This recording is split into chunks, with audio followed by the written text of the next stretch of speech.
I put in my show notes here. Uh-oh, there's a notification. Hangouts on Air is going away later this year. That's not good.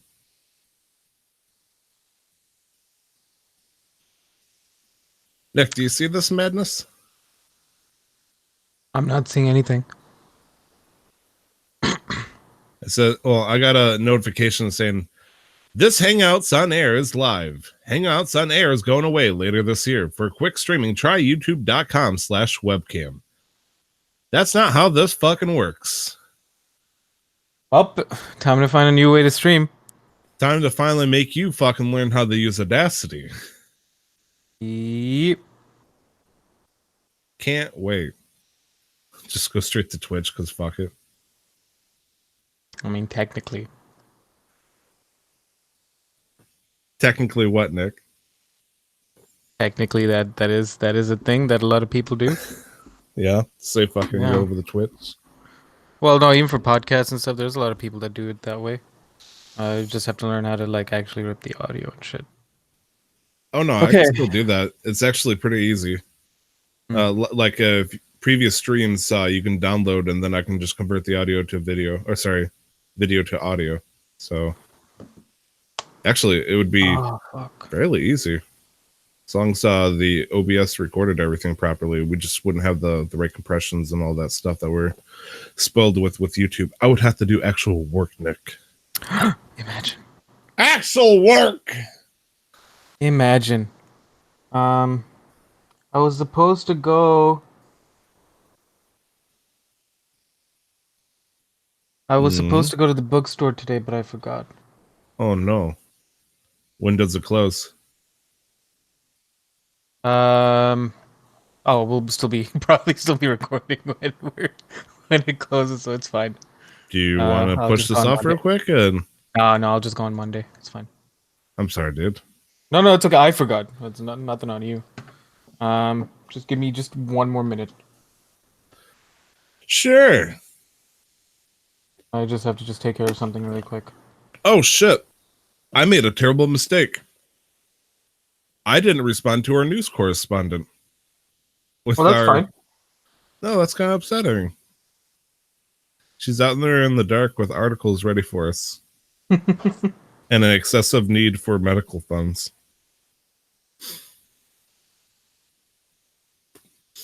I miss her, even though I don't remember her fictional name. I wonder, if I put this around my neck, will it be comfortable? Nope. Not like this. Fuck travel pillows. Okay. Anyways. Yeah. Kaboosh. Uh-huh. Ooh la la. Ring ding dong. Boom. Boom. Hey.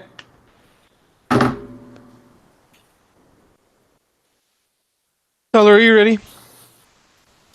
Now I'm the king of the swingers, the jungle VIP. I've reached the top and had the stop, and that's what's bothering me. I wanna be a man cub, stroll right into town, and be just like the other men. I'm tired of monkeying around. Ooh, doo-ba-doo-doo, I wanna be like you. Ooh, doo-ba-doo-ba-doo-doo. Walk like you, talk like you too. You'll see it's true. Someone like me can learn to be like someone like you. Yeah, I'm ready. I have no idea if the audio was terrible or not, but It wasn't bad. Okay, a good solid B-, hopefully, for a high schooler. I could give a B-, yeah. It would be the backup to the backup of the person on Glee. Backup to the backup of the person. They just make them sing like a solid note in the background or something. And then get your last hit.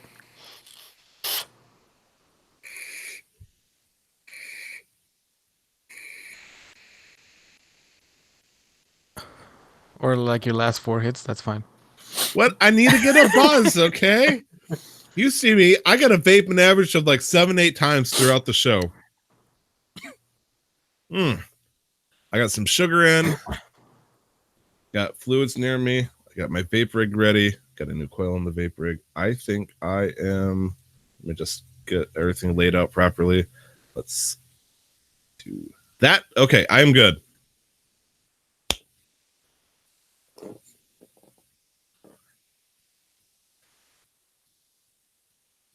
Hello and welcome to another episode of Casual Master Quest. This is episode 55.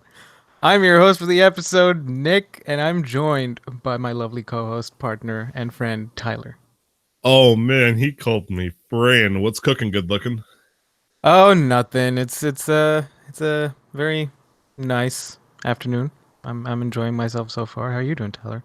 You know, it's been a heck of a week just because I've been doing a lot of covering people's shifts. But honestly, a lot of things have happened. A lot of things to talk about, both in real life and in the video game world. Right. What's been going on with your life in what's going on in Michigan, dude? Well, as you know, Nick, this time of year, it's also known as summer. I believe today marks the second day officially of summer. I could be mistaken on that. I think it might have been yesterday. I think was yeah. So I think June 21st is some equinox, like some astronomical bullshit that happens, and that officially marks some that first day of summer. For hundreds of years, people have recognized as something super scientific. Yeah, it's all bullshit, Nick. Yes, it's all fucking the earth's flat. It's been over the last 3 weeks. Actually, it's been very weird for us. We've been bouncing up. Tom Cruise was trying to take a nap, and he just woke up hearing that. We spent the last few weeks. It started off with 5 days sitting at like 90 degrees. And then, I'm assuming my temperature, not your temperature. Yeah, 90 Fahrenheit. I'm pretty sure that's boiling for you, pretty much. That's 10 degrees away from boiling. It for like 5-6 days it was sitting at 90, then it went down to 60, then went back up to about 80, and then now it's again sitting at 60. So it's been a little bit annoying. I don't care for the heat. I just wanted the weather to settle and be like, listen, if I'm gonna sweat and be miserable, let me sweat and be miserable. Don't give me one day of hope where it's nice and cloudy and cold, and then take that away from me and make me sweat, because it'll be sunny one day and like I'm in jeans because I thought it was gonna be cold like it was yesterday, and like the next day I'll go out in shorts, and then but it's cold, and like, well, what am I gonna do? You can't tease me like this, weather. I totally understand. Whenever I go out to work, I am a third shifter, but at the same time, I still got to start during the daylight, which is good. This week, I delivered to two cities that some people in the region might know. One is known as Saginaw, and the other one is known as Flint. Anybody who lives outside the city, at the very least, often have what I would consider a foreign stigma that the city is viciously dangerous, especially at night. Wait, which city are we talking about? Both Saginaw and Flint. Okay, both of them. Flint was at the very least previously known as one of the most dangerous cities in all of the U.S. Even, okay. And Saginaw is a little bit nicer, but unfortunately, the crime rate does exist at a slightly higher rate than the other cities around it. But my point is, I get to go there during the daytime now, which is great. Most of the time.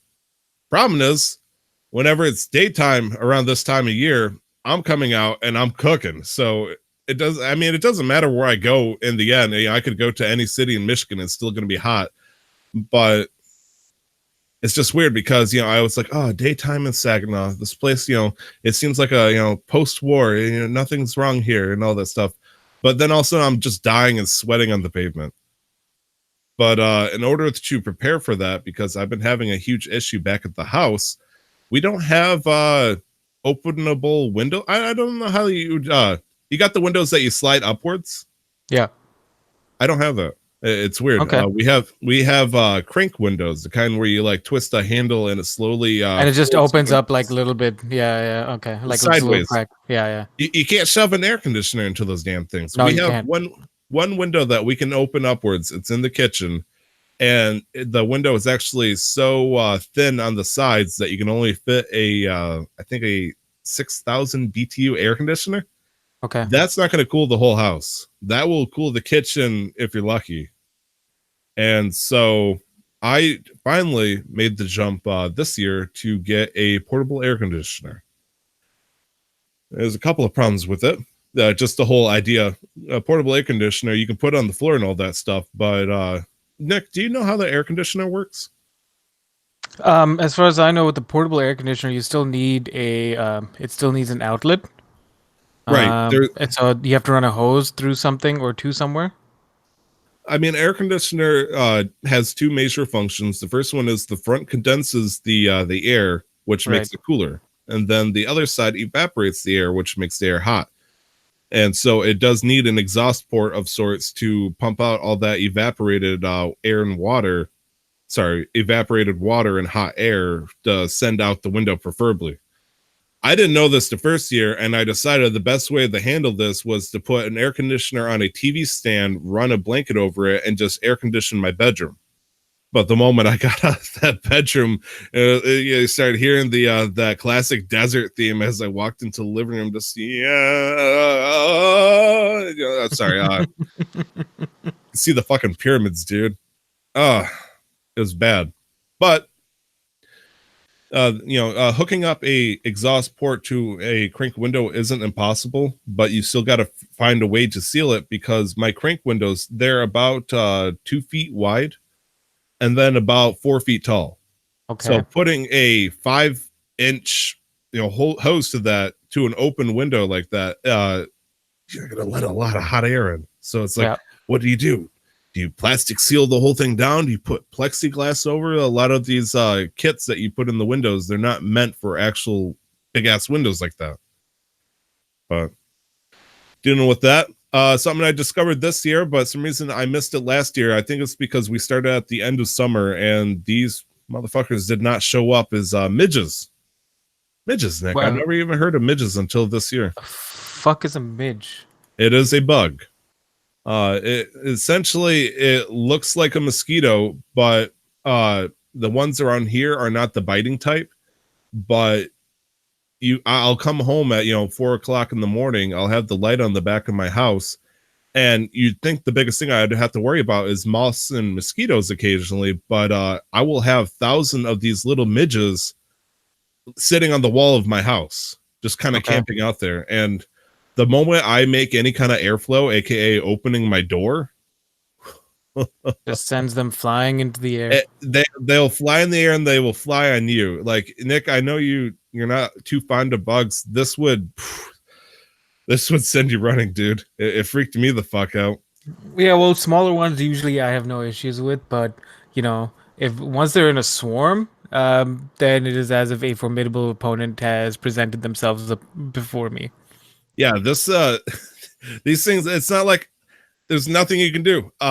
Unfortunately, the closest thing you can offer is it's called a carbon dioxide trap. There are some types of midges that will actually bite you because they travel for the scent of carbon dioxide, which you put off by breathing out. And so putting one of those traps out, like in say somewhere in your yard, you'll come after that instead. But there's still thousands of these fuckers sitting on the wall of the house. And so I've opted to a different approach, and that is spraying a shit ton of rubbing alcohol over the side of my house, especially over the door. Almost kills them instantly. Right. Problem is, though, I kill 50 today. There's still 1,000 sitting there tomorrow, but enough to get them off the door so I can rush in. I have to battle through my own fucking house every single day, dude. It's rough. And then I'll come in and the dog's like, "Hey, Dad, you want to let me outside?" I'm like, "Nope. You need to go back to bed, son." He's all excited. He's like, "I gotta go." Yes. Yeah, no, I know how to deal with fruit flies because we'll get that sometimes. Fruit flies and drain flies. Oh yeah. Very similar. Really, you just get like a plastic cup, cover the top, fill it with what did we fill it with? Apple cider vinegar. Put in a couple of drops of dishwash like liquid, like dish soap. Cover the top with saran wrap, poke a hole, and then watch them fly to their death.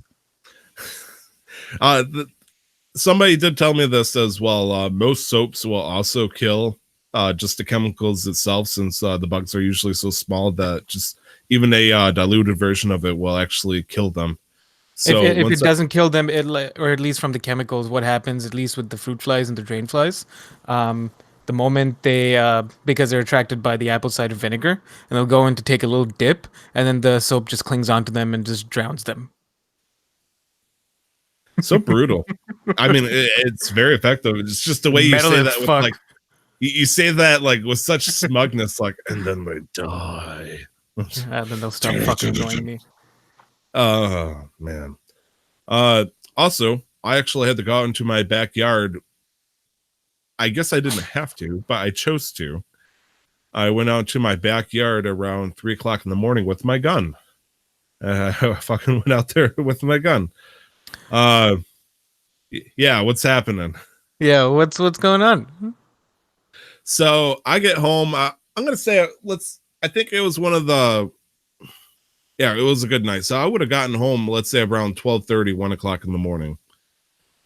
I get home and I make my my routine as soon as I get home. Have a constitution check on the in the restroom. Essentially, you know, I'm sitting there doing my own business, and all of a sudden I hear what sounds like a cougar fight happening about 50 feet behind me outside. Okay. Literally scares the shit out of me. Just you know, Well, that's one way. I was out there 5 minutes ago, and I'm trying to sit here, you know, doing my stuff, and all of a sudden I hear, and it's like, what the fuck was that? You know, Jesus. And I'm hearing it. It just keeps happening out there. And I'm like, I'm looking around the house. I'm like, okay, all 2 cats are here. All the dogs here. No one's dying out there that I know. Oh gosh, grandma wouldn't visit at 1 a.m. And so I'm looking for a flashlight. I can't find a flashlight. I'm looking for the baseball bat. I can't find a baseball bat. But there is my 9mm sitting right there, ready to be popped open and just cocked back. And I'm like, my first thing was like, Amanda, do you know where a flashlight or the baseball bat is? She does not respond. She just like, she was passed the fuck out. And I'm like, Amanda, if you don't answer me, I'm going to have to grab the gun. Still no response. She was totally, she was either dead or TKO. I know she's well alive. So I go out there with my goddamn gun and I'm hearing this horrific noise. And I'm realizing that I have a side yard that's about the size of your, think of your classic kids soccer field. It's a very large lot. It's about, I guess for you, about 15 meters across at the very least. Okay. And then there's a tree line. Well, this noise has proceeded over to the tree line. And so I'm walking towards this thing. It's pitch black out, and I got nothing but my light from my phone and my gun in my hand. And the noise stops as soon as I get within like 20 feet. And all of a sudden, I just hear a single noise. I'm like, you know what? You could fucking have it. I don't care. Enjoy your stay, sir. Here is the key to the suite. I was not gonna fuck myself, you know, get myself fucked over, but whatever the hell is out here. There are coyotes out here. There are bobcats out here. They usually not as prevalent up down here, but they do exist. And I don't know. For all I know, Nick, it could have been a bunch of possums just, you know, going at a mating season, and they're very vocal about it. Or it could have been a coyote killing something out there. And because I kept hearing growling and not hissing, like squeaks and clicking noises. And it was just freaking the fuck out. I have no idea. I tried YouTubing. What the fuck was this noise? And then I ended up watching a video of a coyote who tried to mate and it got his dick stuck. So I decided to put the gun away at that point. It's like, okay, there's nothing that's going to, you know, give me answers nor give me any sense. My dog, the dog wants to go out. Fuck that. Just piss on the carpet at that point. I ain't going out there a second time. When you feel the fight and flight in the middle of the dark at 2:00 in the morning, even with a gun in your hand, you don't know what the fuck is about to come at you. No, this is not a movie. And all I can think about right now is when you told that story. I think I showed it to you maybe a week or two ago when we covered the Bungie stuff. And it's like, all I can imagine is, you know, it was a comic strip with, hey, honey, you're home early. It's like, moon's haunted. What? And you put a gun. No, sorry, backyard's haunted. Backyard's haunted. Pull out your gun, load it up. It's like, what? Backyard's haunted. And then you just walk out. It was not a fight that was worth me trying to get involved with nature specifically. Let's say hypothetically it was a pack of coyotes and it was eating a fucking deer, or it caught and was slowly killing it. That's Mother Nature. Just don't leave the carcass on my lawn. Keep it in the tree line. I mean, is that really something I should be trying to do? Should I be like, get off my lawn, you dirty canines? Like, no, this is fucking nature out here. I live out, in the boonies, essentially. It's expected. Did you go back out in the daylight and check to see if you could see anything? I definitely did, and I did not see a damn thing. Okay. So, honestly, maybe it was just a hot and heavy fuck session, Yeah, maybe the possums out here just, took the banjo down to a low key and decided to Friday night, some hookers, some blow. We're just gonna get lit. Hooker possums. Great, cool. Nick, what's your week been like, dude? I'm gonna say same old because I'm really getting to the thick of things with school. We are about halfway through the semester. I'm starting to get ready for my trip to Florida. I am going to be at GuardianCon. In case I didn't actually mention that on the show, did I officially state that I will be at GuardianCon this year? I mean, I feel like it's presumed at this point. I guess, yeah, I feel like I know we've talked about it. I've told you extensively, like my plans and my trip. But okay, fine. Officially for the show, in case it wasn't obvious, I will be at GuardianCon July 5th and 6th. I will be in Orlando. Nice. Yeah. And so it's fucking Florida. One of the very few states I have not gone to, and I'm okay with not going to. Especially in the middle of July. No, not middle of July, but right in the middle of summer. Fortunately, the resort that I'm going to be staying at, where the convention is being held, because last year it was in Tampa Bay, and we'll talk a little bit more about GuardianCon. But the resort that it's being held at this time, everything's there. There's I don't have to leave. So I'd walk from my hotel room to the conference room to like where the thing's going to be held, and then the restaurants are indoors. Everything's going to be indoors. So except for if I do visit Disney or do any of the those touristy activities at the end of the after the conference, I'm going to be very comfortable, much more comfortable than last year. Because last year I stayed at a hostel, which was like $28 a night. So it was a good fucking deal because I was there for 5 nights, but there was no AC. Oof. In the middle of summer. Oof. In Florida. I gotta say, the sun is hot, the bath salts are heavy. Okay. I know. Let me rephrase. There was an air conditioning unit in the dorm, in that hostel dorm, but about 3 of the 5 nights or 4 of the 5 nights that I was there was broken. Huh. Yeah. Okay. Jeez. But yeah. So I'm just slowly starting to get ready for that, trying to get like all my schoolwork in order, so I can so I do as much as I can beforehand, so that I don't have to do anything while I'm there. And when I come back, I do the least amount of work possible for at least the next few days while I just get used to being back. I told you this, and I told a few other people, but I did get I have an interview. So this the day after this episode comes out, I should be in, like, I'll have an interview the next day for an internship position at a marketing position at a company, at a startup. Congratulations. That's awesome, man. Thank you. Yeah, I didn't say anything about it on socials. I really don't want to talk about it. Just in the off chance, not like I don't want to talk about it or talk about the company. I just want to make sure things are confirmed, and even then, maybe you should hold off anyways, just in case. Because I mean, it's okay to be excited, but things can happen. Yeah, and like also just as a way to like help like temper my own expectations, in case I don't get it, and then I won't be as disappointed, because these things work out. Like, things happen, whether it happens, it happens. If it doesn't, it doesn't. I just move on to the next thing and keep applying for more. I don't know who told me this. It might have been my dad, but I feel like it was somebody that. Well, I'd like to think my father knew his shit, but he told me, this person, that you should wait until like at least the first week on the job before you start posting about it. Right. Something along like the reasons of you might be excited because you got the job, you might be happy and all that stuff. But what happens if you get there and you realize it's just complete shithole experience, and you Right. realize I'm not going to be here for more than a few days. After a week, at least you have a rough idea whether or not you'll stay or if you're happy with the work conditions Right. and all that. A very early phase of the honeymoon period with your new employment, but still. Right. The one thing I will say though, it is an 8-month position, which means it'll put off my graduation till 2021, which I'm fine with. It's just at least I'll get my break from school.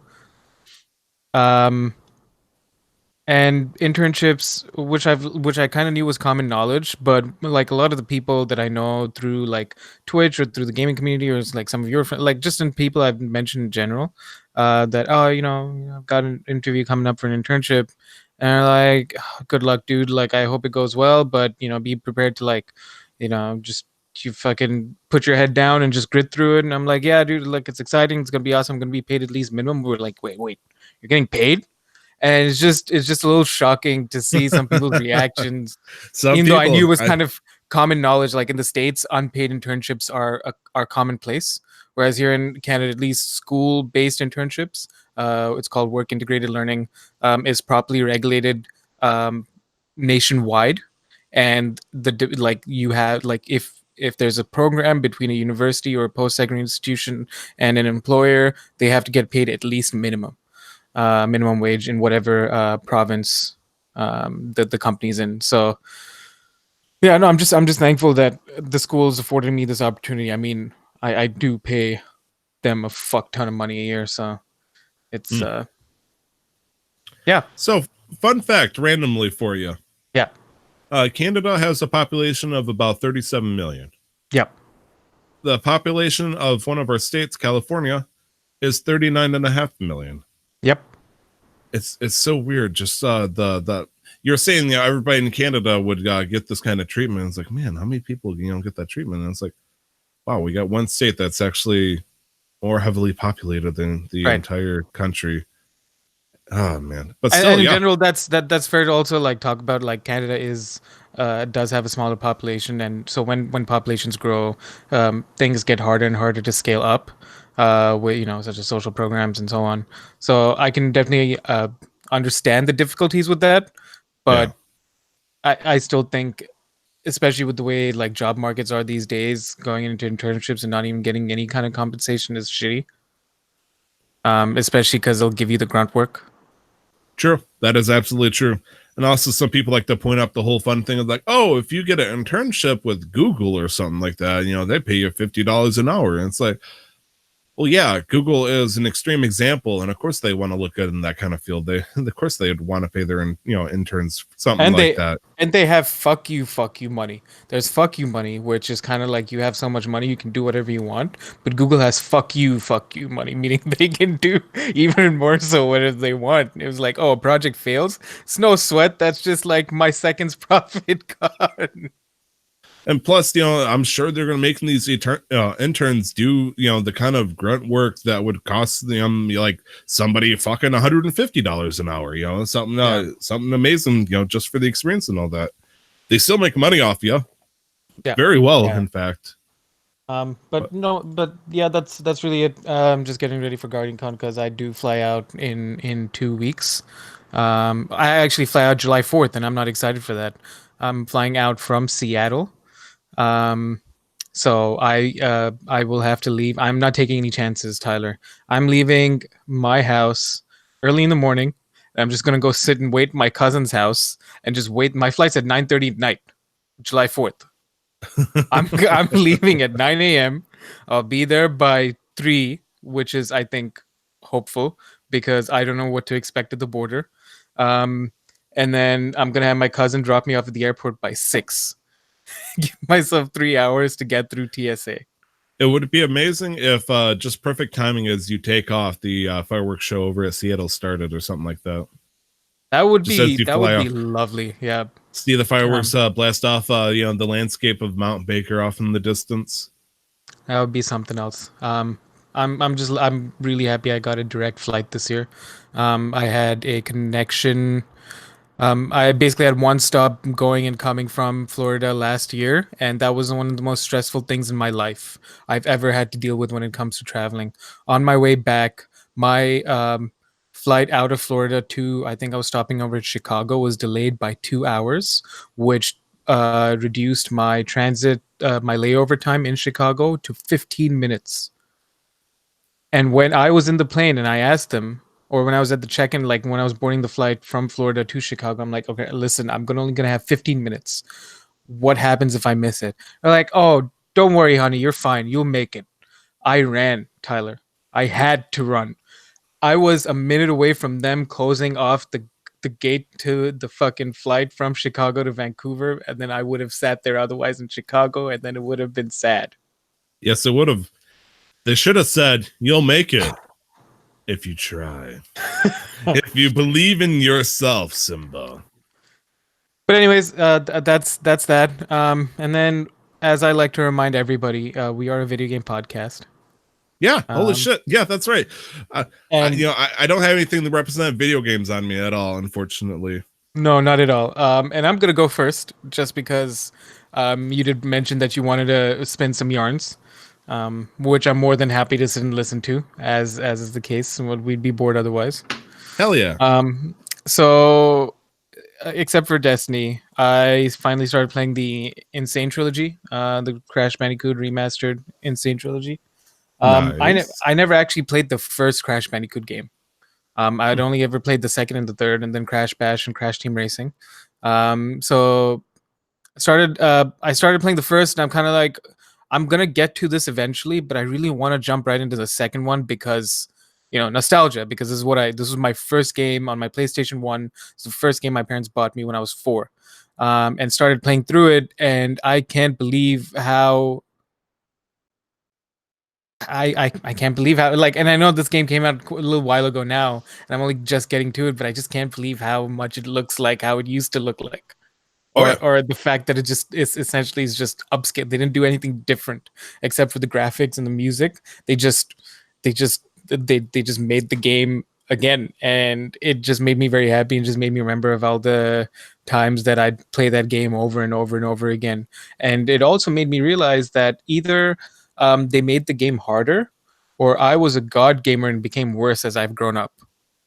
Because I've died and I've raged so many times last night. You probably forgot all the hours that you spent as a kid trying to get good at that stuff, and eventually you hit that like super prime zone where it's like, I'm good at this and I'm just going to burn through it for the rest of the game.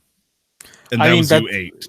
that's very likely. Like the kind of platforming and the kind of challenges and jumps that they presented to kids to play on for these games, or that I was presented with, and the fact that I was able to do it then and I'm struggling to just get into a groove now. I mean, that's the whole point of it too, is just I'm struggling to get into a groove. It's just a little bit of practice getting used to, but it just boggles my mind that I was able to do that seamlessly back then. Right. Fun fact, I never actually touched any of the Crash Bandicoot trilogy games.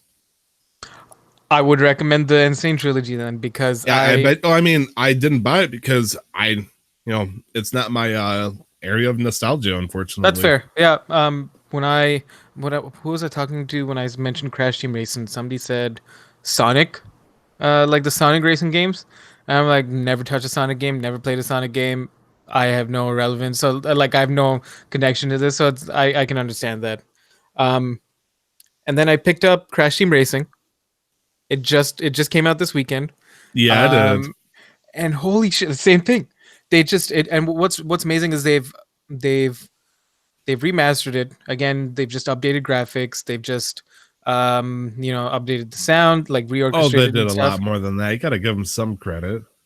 Well, so I was going to get to that. So and then what they've done is they've given you 2 modes. You've got a classic mode and a nitrous mode.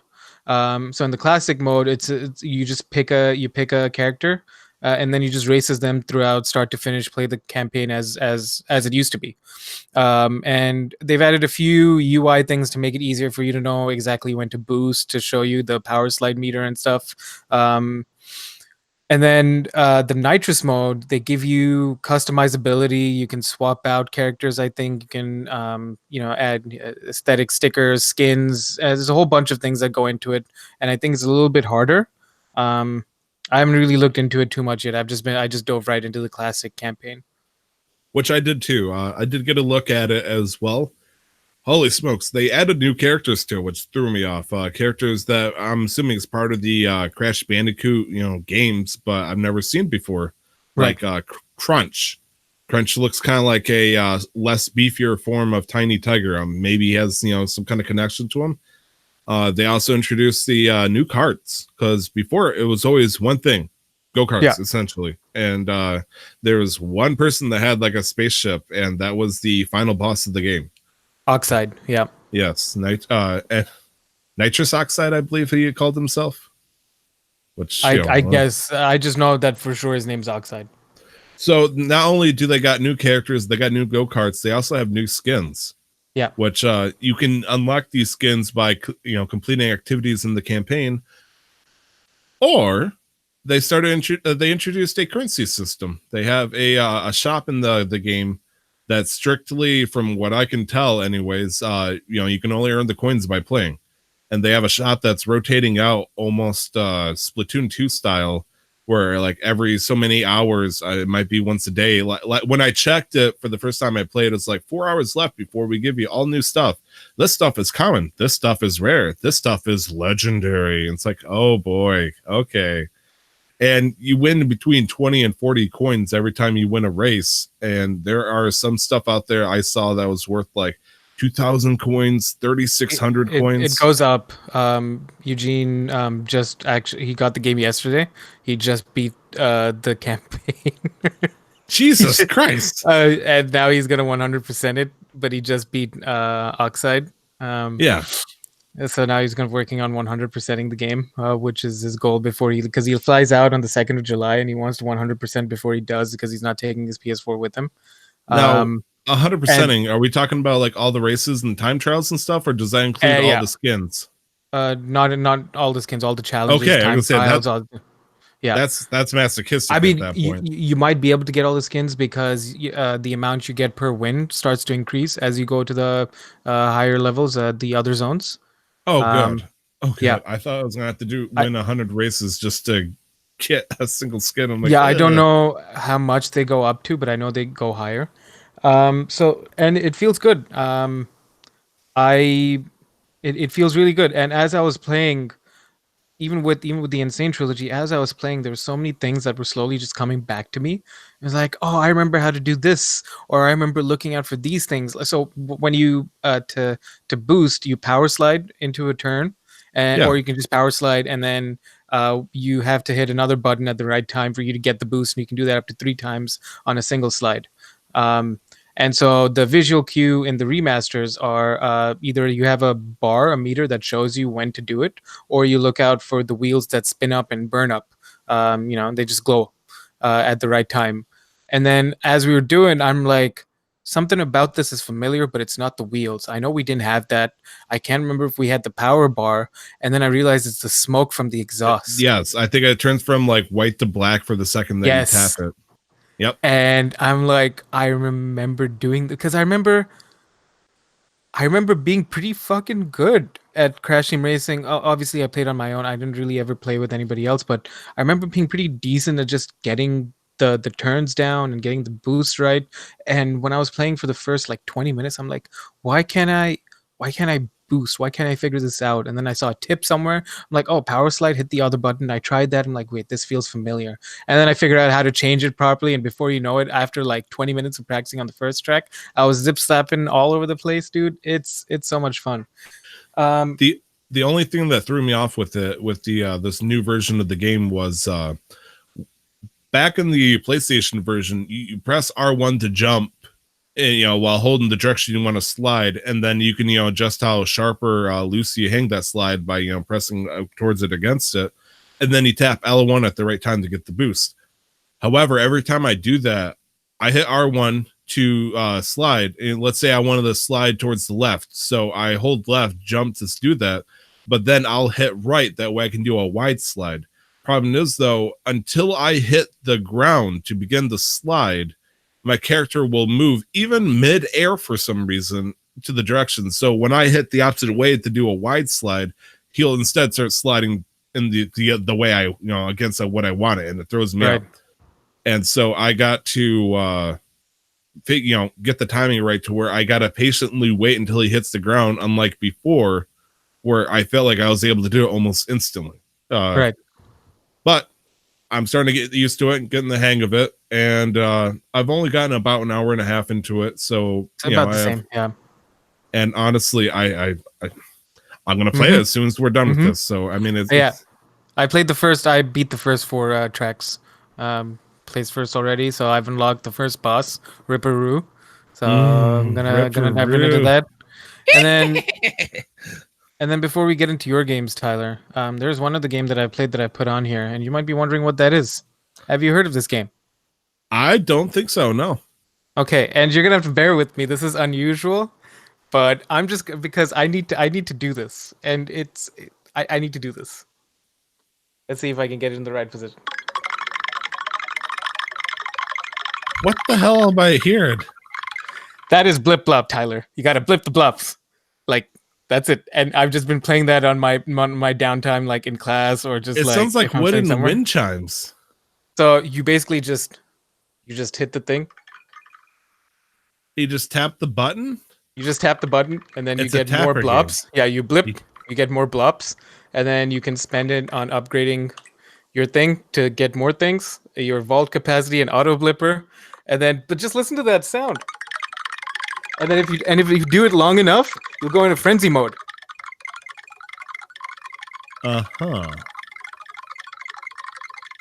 Yeah, that's how I've been playing that. I assume this is a free mobile game? Yes. Okay. Blip Blop, everybody. Folks. Blip Blop. You got the review here. What the hell did I just get hit with? All right, cool. Tyler, you've talked about CTR. What else have you been playing? I did finish and beat my first round of Cadence of Hyrule. Nice. After I finally got into it, I realized that the main problem, which I need to correct one day, but maybe I was just tired or what, but I had to switch it to fixed beat mode, which essentially means instead of pushing the button and beat with the music, your movement sets the beat of the music.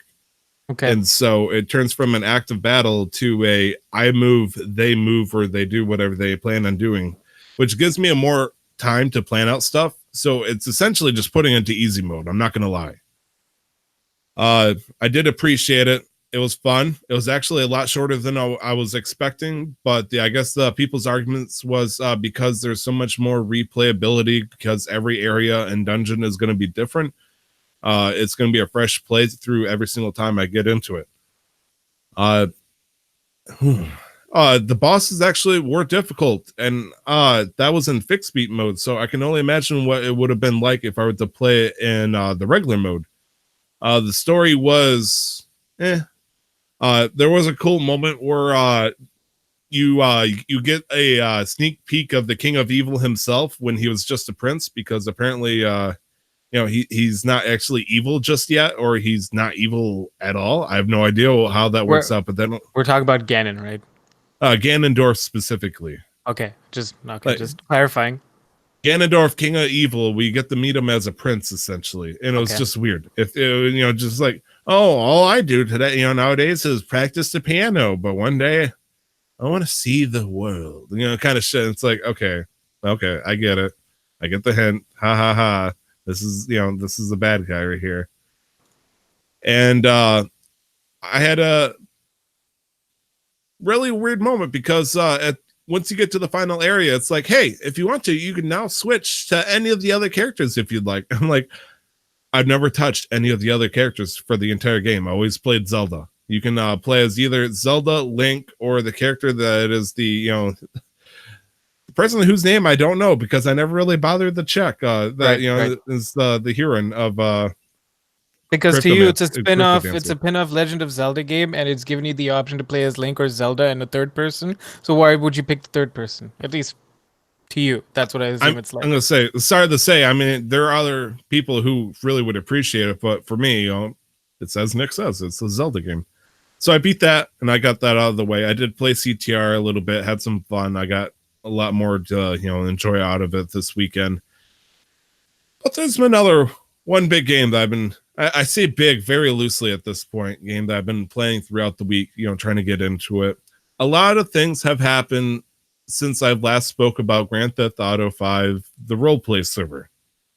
Before you continue about GTA, in Cadence of Hyrule, the other protagonist, her name is Cadence. Oh, okay. That makes sense. Okay, fine. Thank you, Nick. Because I was just curious too, and I'm like, oh, okay. That makes the title actually a little bit more entertaining, and it's like, oh, it's Cadence of Hyrule, even though she's not from Hyrule, but Cadence is temple or song. Yeah, a cadence is a modulation or inflection of the voice, so it makes sense for a beat-based game. All right, so Tyler, GTA. Grand Theft Auto 5 roleplay server, the server that Nick suggested to me, and the only server I've played since I started this whole idea, is known as Havoc RP. Yes. So, last we talked, I was trying to become a police officer. I believe that was the case once I last spoke on the podcast.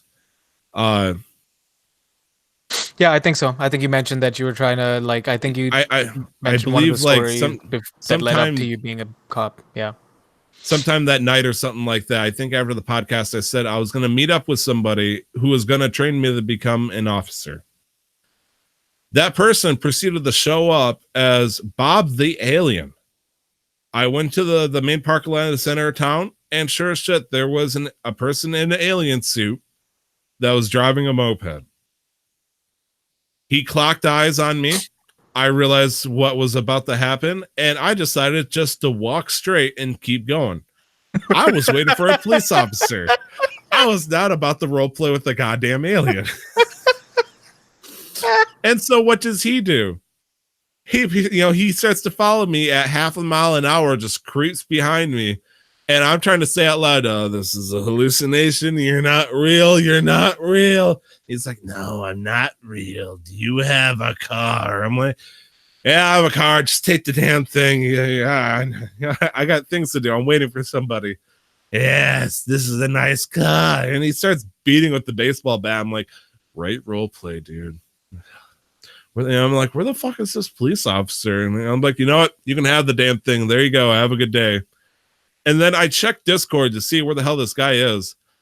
Turns out the cop that was supposed to pick me up to train me was Bob the Alien. He apparently decided that he was, gonna hop accounts or characters or what do you want to call it, and just fucking just go at it. And he was like, hey, by the way, I'm too tired to actually train you, so I just figured I'd give you some fun. So he proceeded to kidnap me and convinced me, or my character rather, that he was invisible, and his vehicle, which was a space car, no less, with Space Invader sound effects and all that stuff. Specifically, a space car is what he called it. Yes. Okay. And he said no one else could also see the car. And so he was convincing me as we drove around, and I had to explain to everybody, hey, I know this looks weird. I'm in a Wonder Woman, mobile situation. You just can't see anything.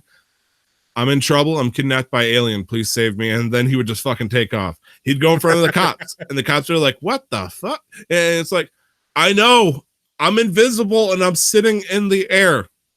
I'm in trouble. Please save me. And he takes off again. It's like, okay, cool. And eventually he decides Bob the Alien, needs to be put to rest for a minute. And he switches over to what I realized later was actually the police officer. He was the police officer wearing a costume, in real life, if you want to call it that.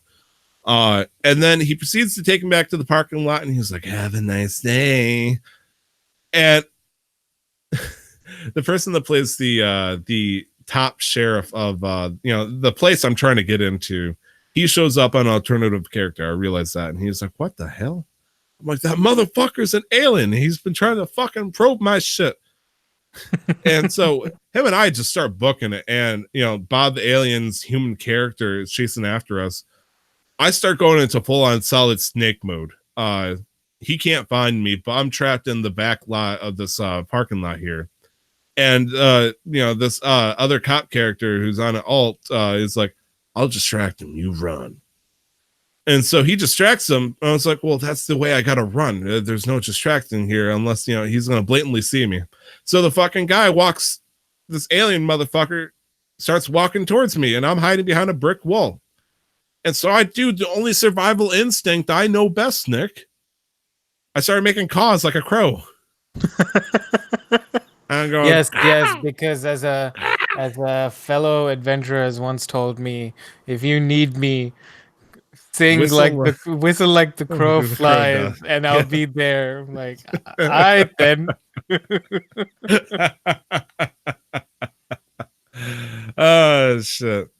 And so I escaped that situation. That was my weekend. I realized I was not going to get any cop training. I was kind of upset.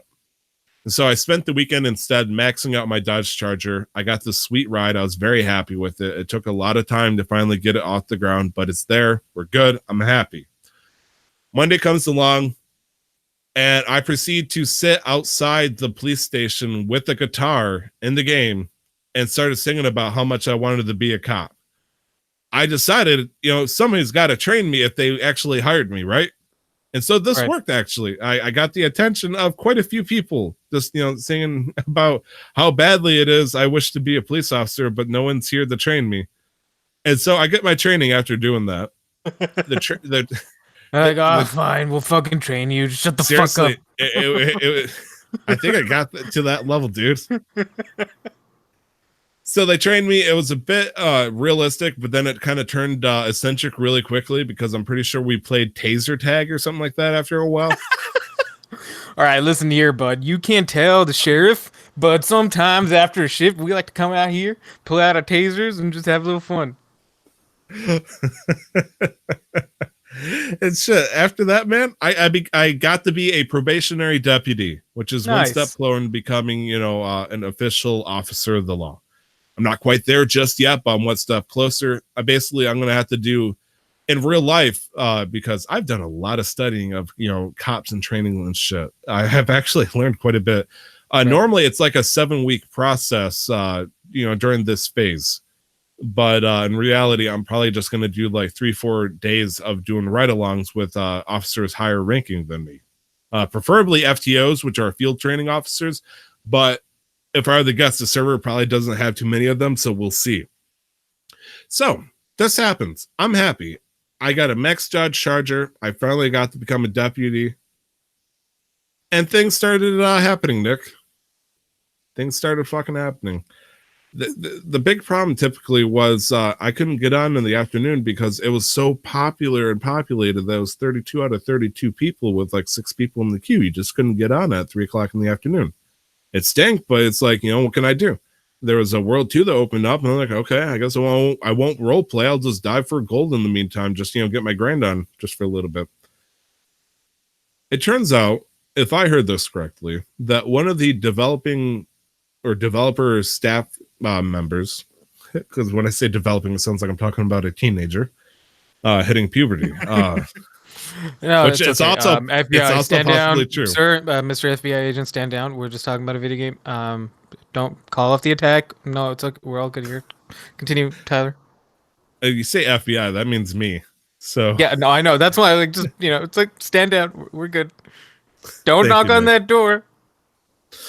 One of the developers decided that he was not only leave the staff, he apparently had anticipated some kind of issue with the server, and he launched his own a competitive server, I guess, if you will. And it drew a lot of the audience that was playing Havoc. And a lot of people left Havoc, and suddenly, being 32 full with 6 people in queue, Havoc lost its popularity within 48 hours, and suddenly there's an average between 0 and 5 out of 32 at peak hours. And then it's completely dead for the rest of the day. That freaked me the fuck out. Suddenly, there was a time where I got on where it should have been peak hours, and I was standing inside inside the sheriff's office. I'm not allowed to drive the car with my rank. I got to do the ride-alongs. Problem is, though, there's no cops at all. There, So there's there was nobody to none. pull out a car. Yeah, like I can pull out the car, but the only thing I can do is wash the damn thing. I mean, I could actually drive if I wanted to, but for the sake of my rank, I couldn't. And so yeah, I stood there, and like somebody told me this before, like if you don't have an officer on, but you want to be on duty, you can sit at the desk and greet and talk with anybody and all that stuff, and take notes down. But since it was 1 out of 32 people, aka me, I just stood there for an hour, and it's like, It's my time now, bitches. yeah, I'd like to think that, but I'm standing out like I was practicing radio codes and stuff, and it's like, this isn't fun. Why would I roleplay as the only cop or person on the server at the time? Right. And so a day after that, I realized that happened. A big announcement got hit in the Discord, and I would say a small scale pandemonium ensued. The person in charge of the server had announced that they were going to do a full clean wipe of everything on the server. They were going to remove all the characters. They're going to remove all the money. They're going to move all the cars that got bought. Anything that somebody owned or whatnot was going to get wiped clean. It was going to be a full-on reset. The reason for this, they claimed, was they're going to input like new advanced scripts and all that stuff, new different types of jobs, new different ways to make money. They were afraid that people were only coming on just to make money and buy cars. They were not there to role play, which is the main point of the server. And so their main argument is if you got a problem with this, then you are the problem because all you wanted was fast cars. Meanwhile, Tyler over here, who's, probationary Doug Hunter, 9 Bravo 27 over here, just got his max charger after working on it for 2 weeks, despite only being on the server for, like 5-6 weeks at this point. He's worked a lot for that damn car. And he's not going to make it by making money as an officer if he just gets everything taken away. He could, but it's going to take probably like 2-3 months just based off of that. And so when I hear this, I'm upset. But then I see the reactions of people that have been on for 2 years, that have been like, slowly grind for money and getting all that stuff. Their reaction was both understandably horrifying and, comical at some point. Because the staff members were merciless on the idea. And it's like, we don't care if you have 20 million. You've spent too much time just making money that you forgot to actually play the game. And it's like, okay, that's fair. And they announced stuff like if you're on the police if you're in any of the offices, you get to keep your rank and all that stuff. You'll be put back in and all that. They haven't full on said what they're going to do for anything, honestly. They are like, it was pretty much one of those Nintendo things like, we got stuff for you and you're going to be so excited, but details will be coming out later. And it's like, cool. So they made a wild announcement yesterday. Actually, I didn't think I was going to be able to attend because it was like, it said at 9:00 at night. I'm like, I'm going to be at work. That's not my problem at that point. I can't do anything. But that's 9:00 in Europe, Nick. Yeah, that meant like 3 in the afternoon for me. So I jumped right in. I was a little late, and people that recognized me on the server, despite being a newbie, they fucking recognized me. And the person that runs the server hasn't met me yet, and so he's like, 2 times Tyler, Doug Hunter, did you have anything to say? Nick, as it turns out, since most people are like, late teenagers, early 20s, people are trying to play this, they don't have the best mic. They don't, a lot of them are Europeans, so they're not used to hearing a American with a fancy setup talk. And so the moment I say stuff, it started turning into like, ooh, look at this guy. Wow. And some guy was like, holy shit, I swear I've heard you in a Hentai Haven thing before. And the person in charge of the police was like, yep, this guy is totally going to be our dispatcher. And like, all right, I guess I'm going to have to give up the Solid Snake voice style. I'm just going to have to talk, all myself, I guess. Well, and also you can invest. It's an opportunity to invest in some, maybe not necessarily money, but find like a modulation software to give yourself that radio voice. Yeah, that is true. I was actually thinking about that. So I voiced my concerns about it. The fact that they haven't revealed any information.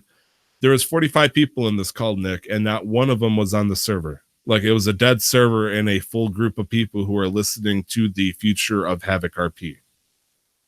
I told them flat out, I didn't like the idea that I was going to be losing my max Dodge Charger after most of my free time that I wasn't able to RP with people. I spent doing that instead. But I also told them I realized that at this point, I'm going to be driving a Dodge Charger in an empty city. I was going to be an officer for an empty city. It was going to be a ghost town where I laid the law. But the law was going to be laid and enforced to no one. So I didn't see what the point was at this point to continue playing. And I told him if he does plan on doing this wipe and he has big plans, he better do it soon, because if it keeps going on where it's 0 out of 32 or 1 or 2 out of 32, you know, this isn't going to be a server anymore. This is going to be a little 4-player Minecraft map for people to shoot guns at each other. Right. So we got that going on. He doesn't have an announced date or a release date, I guess you could say, for the reset. So we'll see what happens. My future as a deputy, a probationary deputy, remains to be seen. I'll hopefully try to find, maybe super later tonight, find somebody who will do a ride along. But honestly, I'm not counting on it. Like right before this, I checked. There's 2 out of 32 people playing right now when it would have been, 2 worlds up at that point with how full it was. It sucks, Nick. Might I suggest another server? Are you seriously going to have me abandon the server that you recommended me in the first place? Well, I did say specifically that it is a good starting server because the roleplay quality is not that great, and even the code's not that great. And it's a good place to get your feet wet. But also, there are a lot of servers where when you apply for whitelist, it does ask what past RP experience you have, and maybe other servers and what you did and how long. So it's not like any of this time would go to waste. So you could essentially look out for a server, some of the more popular servers, or maybe like a growing one, that are trying to compete with servers like NoPixel. And then they'll often open up applications for official government, staff, what EMS, cops and stuff. But a lot of that does require you to actually play in those servers. So I don't know, if things do continue going sideways, and if it is going to end up being a dead server, it might not be a bad idea to start looking for a new server to spend your time in. I think I made a decision in my head, right now. For those who are listening, it's the 24th of June, but right now for us, it's the 22nd of June. I'm going to wait 2 weeks. Fair. 2 weeks.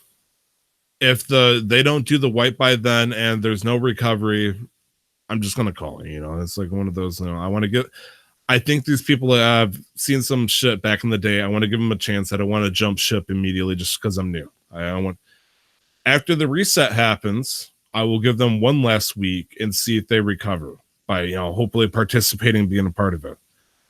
And if it doesn't work, then, whatever. I'll actually maybe do something productive with my life and then pretend I'm a police officer. But hopefully they recover. So we'll see what happens over on GTA. We shall see. But that is games for the week. Yep, I'm done. See you next week. And so it is that annual time for me to shill about Guardian Con, and I'm gonna do it even more specifically today because when you're listening to this, it is Monday, the 24th of June. The charity stream started on the 16th of June, concluded on the 23rd of June. With Dr. Lupo closing out the week-long charity marathon. And I just wanted to talk about, really just in general, sure, we might be talking about Guardian Con, but also video game communities that have done some amazing things. I have a research paper this semester, Tyler, and originally I was going to write about video game charities. And the whole point of our research paper, at least, is to find an issue and talk about it and be persuasive. And when I was going through all the research and all the material that I could find in relation to video game charities, there was no issue that I was fighting. Like there was not like an issue would be fuck, like what's an issue would be, are cell phones destroying attention spans? That's a very clear, specific issue. Right. I can't, on the paper, I just can't put down video game charities, and that in and of itself is not an issue. The issue maybe might be people being skeptical or cynical of where the money is going, but you don't really see a lot of that, because a lot of these the routes through which the money goes through have been vetted and verified, and that they're going to the right people, so that nobody's really raising issues around there. So I'm abandoning that topic, but it did bring some interesting things to light. For example, Games Done Quick has been going on since I think 2010, and in that time they've raised almost $20 million since 2010. Wow. That's Yeah. that's a lot of money, especially out of the kind-heartedness of most of the gamers. Right. And my original stance, when I was talking about this paper, it turned into a discussion paper, was that there are certain negative connotations when it comes to video games, in general. I think a lot of that has died down over let's say the last decade. It's not been as bad, I think.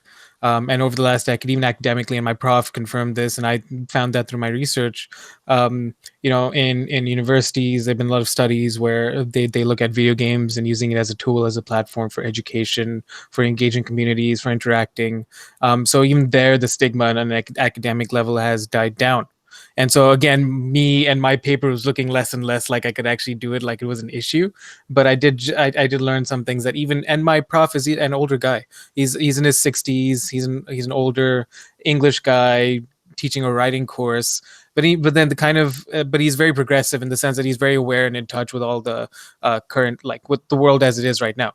And so when he was telling me about, oh, like I've done studies with video games and using them as teaching tools, because he's taught English in Eastern Asian countries, to people who don't speak English. He's like, oh, I've used certain kinds of games to help teach English. And I'm like, all right, cool. So like a lot of this exists. So there's really no issue. So I'll just be talking about how good gaming can be. And Guardian Con is my reference point. It is my inspiration for a lot of this. And I'm kind of losing my train of thought of where I was going with this. I just want to highlight there's Games Done Quick, there's Guardian Con, there's Extra Life that have people doing streams for them. There's one Level Up, I think, St. Jude's Play Live. All of these amazing foundations, charities doing things to help raise money for a variety of reasons. Guardian Con specifically aimed with St. Jude's Children's Research Hospital, where they fly in kids and families from all parts of the world. They take care of the cost of treatment, accommodation, food. They put out their research and their developments and their advancements in whatever medicine out for free, so that everybody can use it, and they don't want anybody to have to profit off of the research and breakthroughs that they make. Tyler, do you have anything to add in general? Well, I'm looking at it right now. Guardian Con is going to be coming out July 5th and 6th, aka the time that you're going to be flying down there. The goal for this year is 3 million, which I'm pretty sure they blew out of the water last year. Last year they hit 2.8 million, which as we're right now, Saturday the 22nd of June, they're sitting at 2.7, and last year their total was 2.8, and they still have a day left, with some of the heavy hitters closing out. So I feel like they're doing a damn good job. 2 weeks ago, we were talking about how the World Health Organization was talking about how video game is a mental illness or something along those lines at this point, video game obsession, rather. And so just the fact that we're using that, that unhealthy, obsession to help people around the world. It just is. I think this is fucking sweet, man. I'm glad that I'm able to help donate to this each year. Yeah, and I was gonna take like bits and pieces from like kind of the news to like kind of prove my point, or like to bring up points when I'm trying to persuade people about it. But a lot of it is by far again, it involved in just discussion on how much the community has involved, which is not the point of the paper. So I have to scrap it. But then, when you think about, when I talk about negative connotations, I think about maybe an older generation that doesn't understand this and why we would spend so much time and how could we possibly make it a living. And now that's different. And I think that's drastically changed in like 3 or 4 years, where content creation, I mean, it has existed for a long time, but I think with the popularity and the celebrity status of people like Ninja, it's become a little bit more normalized. And now, the age at which people start questioning gaming as a career has increased.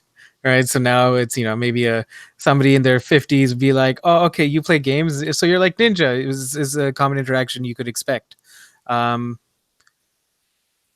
Yeah, no, it's just so the one thing I was going to bring up in my paper was to talk about the unfortunate Jacksonville shooting last year at the Madden NFL tournament, and how at a sports video game tournament people were so quick to blame video games for causing violence in a person when people are even more, if emotionally responsive when just merely watching the Super Bowl.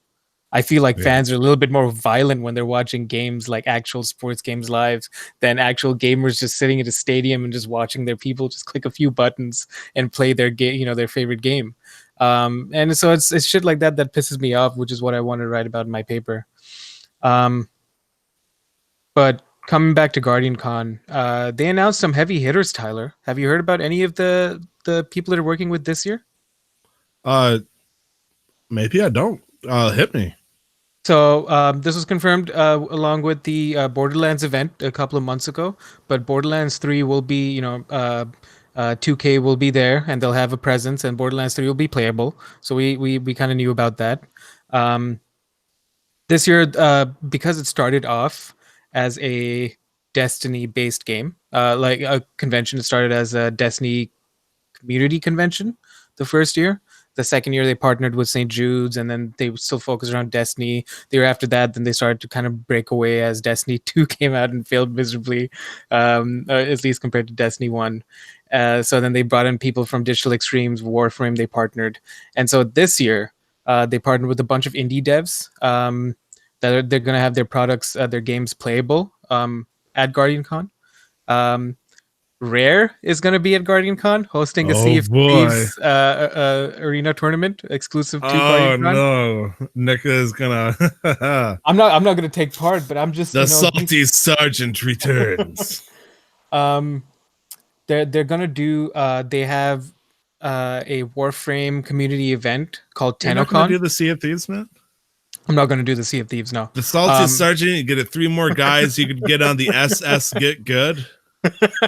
SS Get Good. No, I'm not going to do the Sea of Thieves.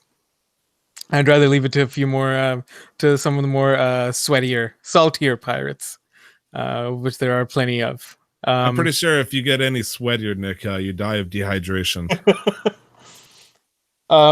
They're going to be doing the people. So Rare Drop is the company that handles GuardianCon, that take care of GuardianCon. They're the stream team that made up GuardianCon.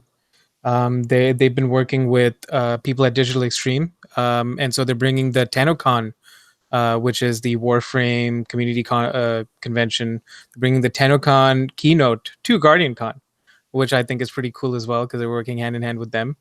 Bungie is going to be there doing a very special live PvP event as well. So I believe they said you line up, you play a game. If you win, you get a little coin, and either you can keep the coin or you can wager that coin to get more coins or lose it if you lose. But I want to keep the coin. Oh no, man. Well, you can line up again and not wager the coin and get another coin. So you can keep lining up as many times to get as many coins, and you can wager as many as you want. That's what I understood, the gist of it. Oh man. Damn. I don't think I could handle that kind of stress. Oh, I'm about to get ready to sweat my dick off in GuardianCon. Play some Destiny. They're going to have a 24/7 arcade open throughout the entire convention, a 24/7 PC free play area.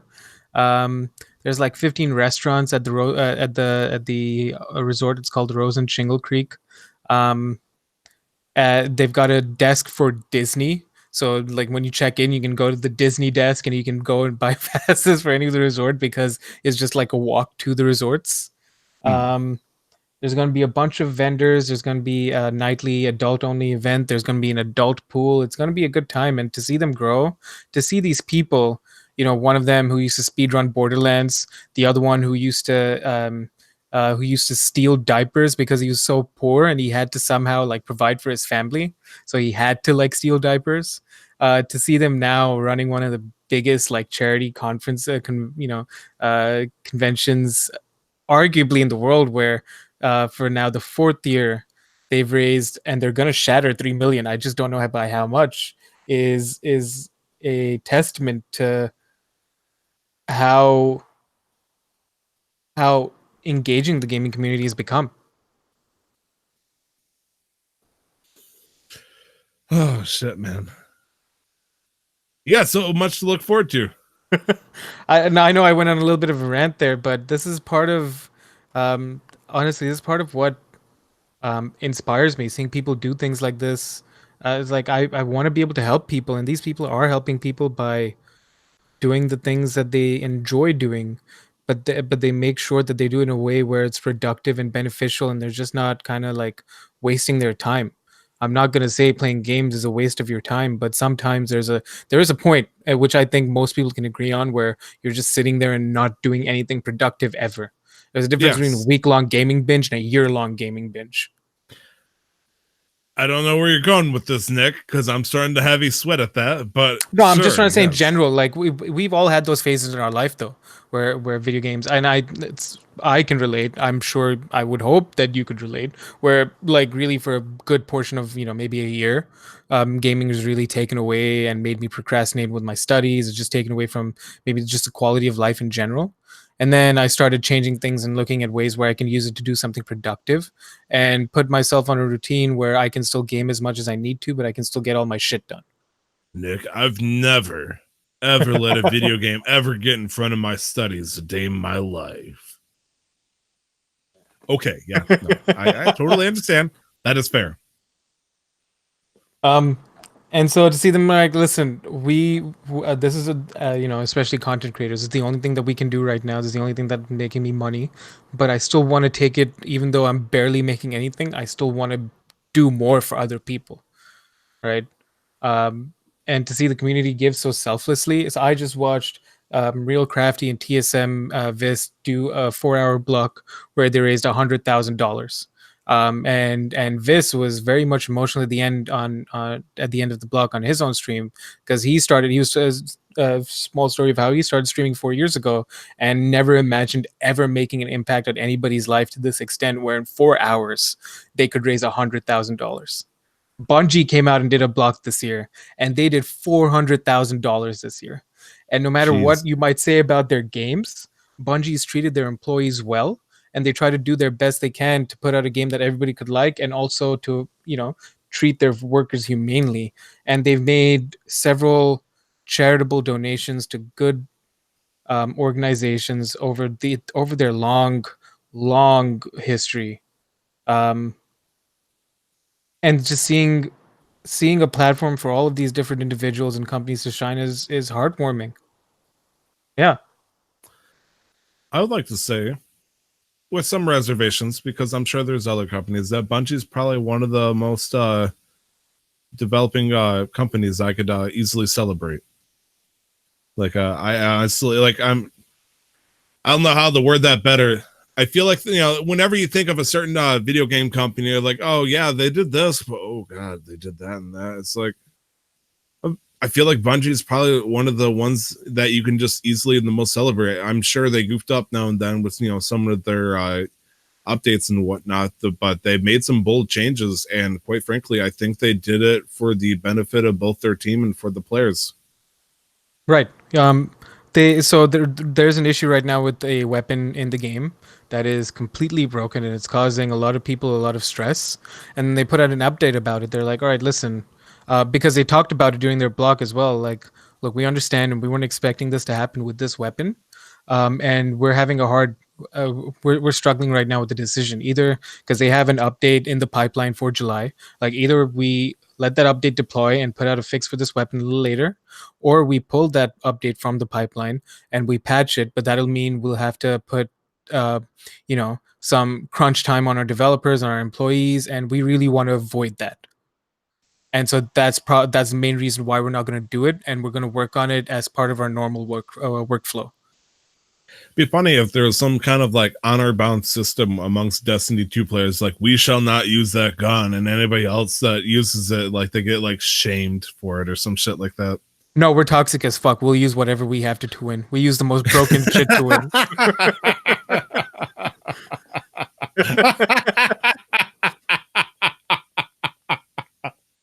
No, that's fair. I can see that.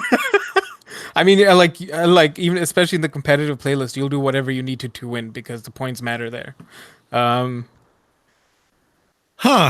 was not expecting that out of you, Nick. Like, we are people of honor. We will fight fairly. No, well, I mean, if this thing accidentally I personally don't use it. No, sir. I've used it maybe 1 or 2 matches because I just find sniping too fun. But if it ever came down to a team, it's called the Lord of Wolves, the gun, by the way. It's a shotgun that has the range of a sniper in certain situations. If it ever came down to it where I went up against a full stack using that weapon, obviously I'd be a little bit more compelled to run it myself. Because it's like going to a gunfight with a piece of paper. You can't do anything. You kind of have to like, well, I guess I'll have to bring my own gun kind of thing. Yeah. So bottom line to my whole 10-minute rant or whatever there was. 10 minutes, right? Sure. Yeah. I'm trying to make myself feel better. No, it's okay. I'll edit like a half of that out, so it's 10 minutes for you. Thanks, Tyler. Always got my back. There's a lot of awesome things out there that a lot of these communities are doing. And don't donate if you need that money. Like even if that $10 is critical for you to get through the month, I'm never gonna suggest, or none of these people are ever gonna ask you to donate that money. But if you do have money that you can donate, consider it. Find a cause that seems important to you. And I think it is important to. I think it's also healthy to be skeptical of things, because you want to make sure that you know where the money is going to. But I can assure you that St. Jude's is very much it's a reputable place for you to give a donation to. So yeah, just consider it. GuardianCon.co. Think about what they're doing. And thank you for listening to my rant. Tyler, you're looking very pretty today. Thank you. I got a new hairstyle. Yeah. I just realized some reason I know this is not bright. I shouldn't be just showing up. I got random money just sitting on the table. And I know that's lame to say, but I've honestly actually donated money twice this week alone, just because I got a little extra money to spare doesn't mean that I'm against the idea of finding ways to, give it to other people. Some ways are lame. A lame way would be I canceled a subscription on Twitch to somebody that I don't care to watch anymore. It's just I realized they're not my style, even though I celebrated them originally. People change. And so I tried being charitable by giving you a tier 2 subscription instead. Whoops. Another way that I was able to donate was apparently my company was doing some kind of fundraiser, I believe for the American Heart Association. Okay. And it was at this one store. Basically, it's one of those you can donate whatever you want, and then you put your name on one of these little hearts, and they put it on the window. Well, every time I go, to the store, it's at 1 o'clock in the morning, so they're always closed. I can't give them money. So this time around, yesterday night, I decided to stop there, grab one, put my name on it, and then left a $10 bill for them to, hopefully process it out. And then, of course, I really do believe that. The combination of both Bungie and, more importantly, the people that love Destiny 2 and now more with GuardianCon, they are probably one of the most valid causes I've seen for video games, besides video games done quick. And so, I'm more than happy to donate to something like that. Also, I always forget to put cash into my bank account, so it just sits there. Please don't rob me. Yeah. I mean, Again, it's a donation. If you can, do it. If you can't, that's fine. Just lurking in chat, watching some of these streams, sharing it, talking to people about it. Though I talk to my family about it, even though they don't understand what Twitch is, for the most part. If you find a charity that you think is a better fit for you personally, and you want to work with them, by all means, go and make it happen. We are people. We all need help. And as Deej, one of the community managers now in a higher position, I can't remember exactly, at Bungie, said just before their block started, remember to be excellent to each other, because that's all we have. Just all of us on this world. All right, enough of the mushy stuff. Time to get emotionally upset on a different scale. Hey, great. This is an area of expertise I can totally understand. Tyler, how do you feel about this? We should talk about what it is first before we start to go into our touchy-feely emotional moments here.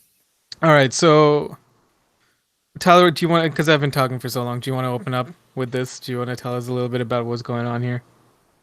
Absolutely. So, people have been very excited, especially after E3. Nintendo showed yet even more footage about Pokemon Shield and Sword. Everybody's happy. Cool. More Pokemon stuff. We've been eating it up. It's coming out this year. However, there is one very minor detail that people have been getting very upset over. As Matsuda pointed out, the person in charge of Pokemon Sword and Shield, we knew at some point we weren't going to be able to indefinitely keep supporting all the Pokemon. He said this at an interview to US Gamer E3. Thank you, US Gamer, for this. And then thank you to the article of VG247. We just found out Sword and Shield would probably be a good point to go back and reevaluate what would be the best selection of Pokemon that appealed to the widest audience while keeping into consideration the balance of the battle system. The problem that people are rising that he is addressing, if you want to call it a problem rather than just a decision with a lot of backfire, is they are not going to support the national Pokédex in this game for Pokemon Sword and Shield. They're going to retain and just refer to what is known as a regional dex, which means any Pokemon that you catch in the game is going to be the only Pokemon you'll have access to. Any other outside Pokemon from different games you will not be able to use for battle mechanics.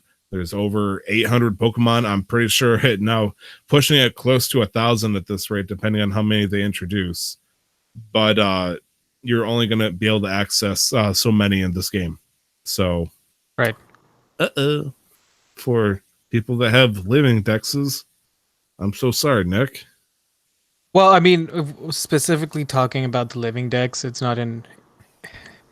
I didn't think of it as an issue because I have no problem just finding out what the national dex numbers are, and then organizing them accordingly in Pokemon Home. That didn't seem like such a big issue for me in terms of collecting them all. And as I guess what people are upset about is the fact that they can't bring the Pokemon they want whenever they want, whichever Pokemon they want. And they made this change visually, at least in Sun and Moon, if anybody either didn't realize or doesn't remember, where in prior games up until X and Y, in X and Y, which is Generation 6, up until then, you could, when you beat the game, your Pokedex would get upgraded, right? And then it would go from the regional dex to include, and you can choose between the regional and the national dex, and it would have all the Pokemon in the correct order and like the full list, and you could complete it accordingly. Whereas with Sun and Moon, that wasn't the case. The Pokedex would only stay in regional dex form. And so I don't know if that was a foreshadowing or a precursor to the kind of things that they wanted to change, but that didn't stop you in Sun and Moon from bringing in Pokemon from other generations. They say it's for balance. They say it's to because there's too many Pokemon. They had to choose. There's not enough time. They didn't want to worsen the work conditions for their developers, which I can respect. I particularly don't know how to feel about this because I'm not a video game developer. I certainly do not use every single Pokemon. So even if my favorite Pokemon didn't make it into it, I start the game off all the new games using only regional Pokemon, new region Pokemon. That's a hard and fast rule I've always followed. Right. Also, I don't see what's stopping Nintendo from putting out patches that adds in the regional Pokedex in chunks. Well, I guess my first big question, which is more rhetorical than not, is what is our closest access to the resources of 3D models of Pokemon? It would probably be Pokemon Sun and Moon, wouldn't it? The only exception would be Pokemon Let's Go Pikachu, Let's Go Eevee, which only has like the first 150 and all that. I think X and Y also upscale to full on 3D models. I guess my point is, I don't know what those 3D models looked like before they scaled it for the 3DS, but if they were to use that for the Switch, I feel like that'd probably look horrific. Now, how much time would it take for them to make 3D models and animations and all that for each of those Pokemon? You know, mostly from scratch, not really, because they obviously got their own reference points. Probably a long time. I mean, doing I would say almost 500 of those would probably take a lot of time. As far as I know, Game Freak themselves don't make the 3D models. The 3D models have been outsourced to a different company called Creature Inc., at least according to Let's Go. Really? I didn't know that. Yeah. That's actually an interesting fact. Now, at least according to Let's Go, it's mentioned in the credits that Creature Inc. had done the Pokemon 3D models. Now, I'm wondering if they're trying to save... I mean, oh no, they said the reason here, for battle system and mechanics and all that stuff. Maybe they're afraid that there's a new mechanic in the system that's just going to get broken because of the use of certain Pokemon, or that they just don't want to account for every single thing that they add to the battle system. What if that's... And I'm just trying to think of all... Like, I'm not as upset as I've seen a lot of people upset over the last week and a half. And I've been following, I believe his name is Joe Merrick on Twitter, who is the creator and curator for Cerebi.net. And he's been, in my opinion, a voice of reason. And since he's clearly stated that he's not happy with the decision, but he's going to wait and give it time and see what happens, because they've done it before where they've patched things into the game post-launch. And people have called him out for being a shill and that he's being paid by Pokemon because he's not as upset as they are. And so I'm like, you really can't win with the internet some days when he's just trying to be reasonable, because like all of us, we're all just excited for the game regardless because of the kinds of environments that we can traverse. So, fighting on Twitter and on Facebook, it's like debating something with a drunk anonymous person. It's just, you can do it if you want. Just know that you're going to be just as much of a shitlord as whatever goon has their opinion set in stone in front of you. I think I just get annoyed when people are doing the opposite. Like, if you have feelings about the national Dex not being in the game, then you're just a problem. You need to go away. You need to rethink your life. It's like, okay, sure, yeah, that's fine. Yeah, and you're not. Go ahead. Yeah, no, I was just gonna say, like, it's fine to have opinions about things, but especially there's no need to attack each other over it. Sure, you might not be happy, but I think approaching, especially with video games, and let's talk specifically about video games, and this has been the conversation between that streamers have tried to push when it comes to players giving feedback to Bungie. They're like, listen, if you're in the developers' mentions 24 hours a day, 7 days a week, calling them a piece of shit for changing something or doing something a specific way, they're probably not going to listen to you. But if you were to present an argument in a logical, reasonable, calm manner and ask them a question or give them a specific piece of feedback, they're more likely to listen and respond. Which is the same thing here, I think. Just, instead of like trying to burn Game Freak down, just kind of like, listen, hey buddy, I'm not happy with this. Why'd you do this? There's two things I noticed that there was a distinct lack of. I'm hoping you tell me otherwise. The first one is I've never seen any Mega Evolves. I feel like the focus is on the Dynamax evolving, if you want to call it that, which I think is actually a good thing. Now, don't get me wrong. I do like my Mega Evolves because they look cool as shit and all that stuff. But it looks like they already have a system where they're just going to make Pokemon super big and beefy and cool looking and doing, mega attacks. So do we need it? I mean, it would be cool. That was, how the last meta of the battle system worked out, is having a mega evolve one of your Pokemon. The other thing is, I haven't seen a Scizor yet, Nick. I'm scared. You're getting scared. I think you'll be fine. You I think think there's going to be Scizor in Sword and Shield? I think because there seems to be a focus on steel types, I think you'd be okay. And steel types are already in a minority. The nice thing is, Scizor without Mega evolving is considered the underused tier. So people can't yell at me, saying, "Oh, you want Scizor because it's in the overused tier. It's it's meta and all that." It's like, oh, I just like Scizor. I've seen people lose their shit over not being able to bring their Dunsparce over. So, oh jeez. You're fine. I think nobody really a Dunsparce. Yes. In terms of Mega Evolution, where's my Mr. Mime? Where's all the Mime boys at? Squirtle Squad. I really enjoyed Mega Evolutions. I think as a mechanic, as a battle mechanic, because this was introduced in Generation 6, I think it was a fantastic addition to the games. It was a potential battle changer, added for some unusual move sets on certain Pokemon because they were better move sets as the Pokemon, as a Mega Evolved version of that Pokemon.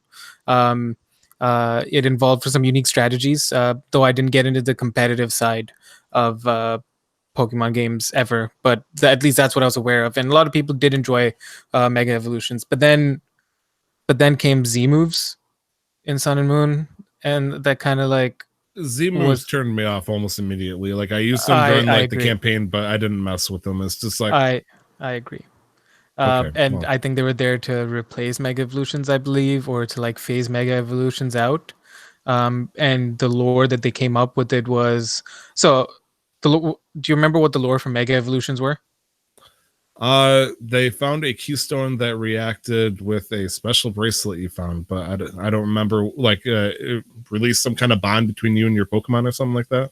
Yeah, so you and your Pokemon both have this keystone or whatever, and then they have the gem that makes them evolve into a specific form, and then it the stronger your bond was, the better the Mega Evolution, or the stronger they would become, or whatever, right? Same with Ash and Ash Greninja. And then the lore in Sun and Moon for Z moves was that Z moves with a specific gem or whatever, you could channel your bond with your Pokemon into a power, because apparently Mega Evolutions hurt the Pokemon. No, did they really say that? Something I feel like I'm not being a liar here, or I'm not lying. I feel like I read something somewhere that said Peter's writing down viciously. You're like, oh, Mega Evolution hurts the Pokemon, which is why we should probably use Z moves more, or at least that's what it implied in terms of like, it's like Mega Evolutions hurt Pokemon, and then they just does evolving a Pokemon hurt them? I would imagine it's kind of like growing pains. You kind of have to get used to your body a little bit. When a Charmeleon has bones spring out of its back to form wings, does it hurt? Oh god, what the fuck is that? Is that why Charizard's always so angry? I mean, maybe, but I found it strange that they try to write off something innovative after 5-6 generations of core games, with Mega Evolutions, and then they introduce Z moves. Sun and Moon in general was a questionable, and including Ultra Sun and Ultra Moon, all of that in itself was very questionable in terms of writing, in terms of setting, in terms of gameplay. I really did not like that we lost our gyms, and it seems we'll be going back to gyms now. We don't know if we're going to get Mega Evolutions. I'm just not saying anything until we actually play the game, because I'd rather wait than talk shit, speculate, play the game and get disappointed even more. I'd rather just wait and see what happens. I'm just reading like information. Oh man, the Pokédex, having vicious things about the Megaforms. There's Pokédex entries. It looks like for every Pokédex entry of the Megaforms, like Mega Lucario. There's one here that says it readies itself to face its enemies by focusing its mental energies. Its fighting style can be summed up with a single word: heartless. And then for this one, for Salamence, Mega Evolution fuels its brutality, and it may even turn on the trainer who raised it. It's been dubbed the Blood-Soaked Crescent. Oof. And the last one I'm going to read here is for Mega Aerodactyl. When it Mega evolves, it becomes more vicious than ever before.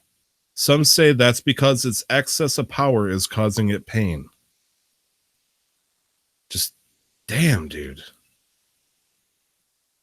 Oh man, sorry. It's just like they're probably trying to make it sound like cool and emotional and stuff. Like we're gonna go Dragon Ball Z and all this shit, but at the same time, it's like, we got 14-year-old kids that like, hey, cool, my Aerodactyl, it's now start. Oh, it's in pain now.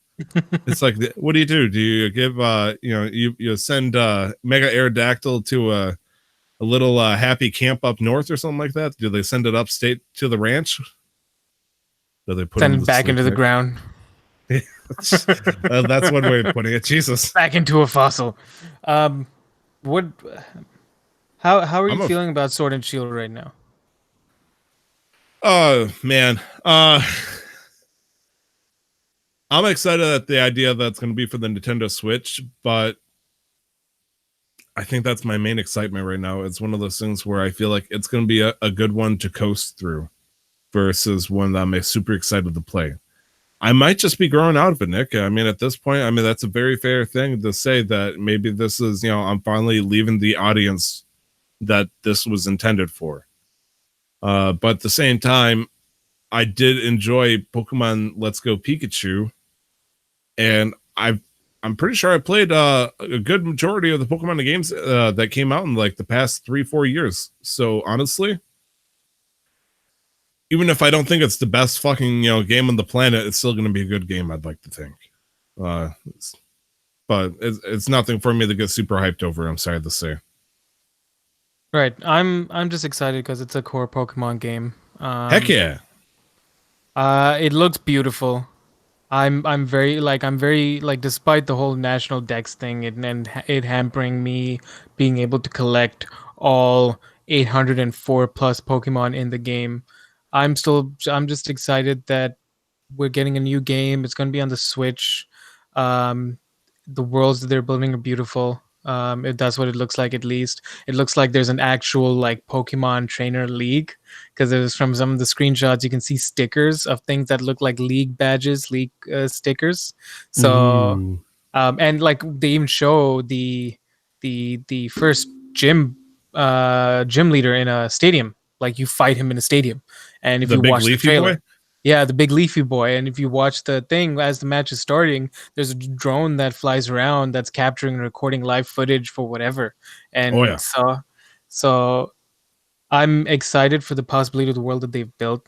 There have been some reports that Nintendo was a little bit rushed. Sorry, Game Freak was a little rushed to put this game out, which might explain some of the issues. Maybe that's part of why they had to cut down the Pokédex and why the trees look like the trees from, fucking early 2000s. Have you seen that meme?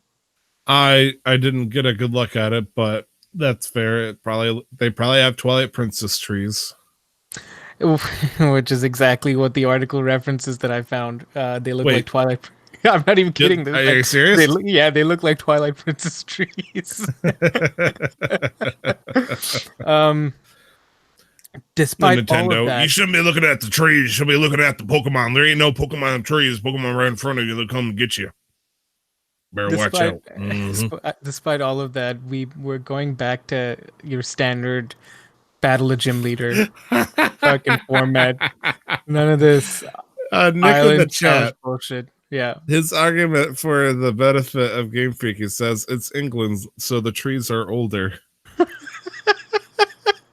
I mean, for all we know, that's the birthplace of civilization. If we're being completely honest, England. Birthplace of a civilization. Let's not say all of it. Um, Maybe this is like the first Pokemon world, and we just didn't get to explore it yet. maybe I would imagine if Game Freak were smart, Tyler, which I Yeah. hope they are. We'd have a few dragon variants. Ooh. You know, knights, dragons, castles. What do you mean? Like dragon when you variants? when you hear a dragon Pokemon, not variants necessarily, but when you hear about, you know, like older medieval stories and fantasies with knights and dragons and castles, they all tend to be based around the UK. True. Now I guess my big question is, my favorite type of Pokemon. Mm-hmm. Is there a Pokemon that is there? I think there's one type of Pokemon that I know of that is Dragon and Steel. You know what it is? Palkia? Yeah. What's that? Palkia? Palkia is Dragon and Water. What are you doing? Okay, then it's Dialga. Dialga. The problem is that Dialga is slow as shit and all that stuff. That's and, true, yeah. Roar of Time and all that really hits good. But I haven't seen a very good Steel Dragon Pokemon in a very long time, man. I'd be more than happy to take something like that. There aren't very many dragon Pokemon to begin with. Yeah, I mean, again, if Game Freak were smart, they'd throw in maybe one more dragon line than they normally do, meaning that you'd have two dragon lines. Heck, maybe three if they're feeling a little adventurous. I could see that. I mean, when you think of Dragon Pokemon from the last one, the two big ones I think of is Komodo and then Drampa. And Right. then, I mean, you got like Alolan Executor and all that stuff. But, those are the two like new ones that I think of. Yes. And I think those are the only ones. Yeah. I don't think of it, that many other dragon type Pokemon. So I'm hoping, I feel like they're going to have fun with it. I think this is going to be Year of the Dragon for Pokemon. Year of the Dragon, Year of the Keanu. What if Keanu Reeves is in Pokemon? I mean, imagine, Tyler, can you even fucking imagine Keanu Reeves shows up as a final boss in Pokemon? well, I mean, they revealed I was imagining him being the champion, but it's like, okay, well, no, the champion is some hipster soccer guy. What happens if it's like, I don't know, Team Sun or something like that, like the Team Rocket equivalent, and it's led by Keanu Reeves, like the model of Keanu Reeves. Like, it just needs to face it. Like, they don't talk, I don't think. So, keep talking to the minimum. Just have Keanu Reeves as fucking the leader of Team Ye Old Rocket or something like that. Yeah, so here's the problem. We can't do that because that would mean it'd be an actual competent team for the first time that we might not be able to beat. So Ooh, that would be scary, huh? yeah, no, that's a no-no. You can't have that happen. It's like you use a Bulbasaur and he sends out like a Hondur or something like that. It's a level 12 battle and he sends out a Magmortar. Oh, I was just thinking like he had a dog or something like that. Dog. Okay, yeah. And yeah, you shoot his dog and then he sends himself into the battlefield. Keanu sends out Keanu. Keanu used a pencil. Super effective. It's a one-hit KO. Yeah, I mean, apparently the new team's called Team Yell. Wait, did they reveal who the bad guys are? No, this is unconfirmed rumors from a source that I saw somewhere on the interwebs that's been pretty spot on for most things so far. But it's called Team Yell, maybe? Like YELL Yell or apparently. But I could be speculating and shit talking, spreading rumors for no reason now. But I mean, we'll see what happens. We've got like actual stadium battles, open world 3D environments to crawl through. I'm more than happy, at least initially, with the national Dex issue because I've always built my starting teams with teams that are from the region only, and that means I've done that even in Generation 5, Tyler. Like I toughed it out. Like I made it happen. Yeah, it wasn't easy. poor thing. um, so the last thing about this whole national dex thing that I want to mention: have you seen any of the memes with people trying to disguise Pokemon as some of the newer ones? What do you mean disguise Pokemon? So I think I'd have to find it. Like I'll see while I'm talking if I can find a source to share with you. But basically, the idea is because um, people are calling this the Dexit.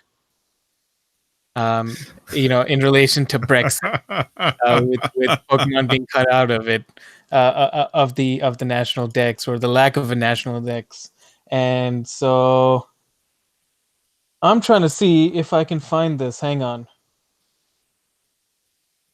But basically, you'll have people, and this has been I've been seeing this on Reddit, where like, "Hey guys, don't mind my Grookey," and it will be like an Apom painted like with the colors of a Grookey. Jeez. Like they're getting through a border. It's like, don't nothing to see here, officer. Just getting my Grookey through, or like a Rudigon painted as a Charizard. Oh, so basically, like putting cartoon mustaches on them so they can get their Pokemon over the border. Yeah, because we know Charizard's going to be in the games. That's been confirmed. Yeah, we saw it with the champion. Yeah. Yeah, so we know his line's going to be there. So people are like, yeah, don't mind my. There was one with Rayquaza's face on a Wooloo. It's like nothing to see here. We're just me and my Wooloo just back from a trip, bro. Let's see. Charizard Y is a fire dragon, isn't it? Wait, no. I'm sorry. Neither of them turn into the dragon. I'm getting mistaken with, I think, Gyarados. No, Charizard X turns into Fire Dragon. Does it really? Yep, Charizard X turns into Fire Dragon. Okay, just making sure. I think that's no. They're not going to introduce Mega Evolve, so I guess that wouldn't make sense. Most likely, we are not going to see any new Mega Evolutions. The other one that was a Dragon Mega Evolution was Sceptile.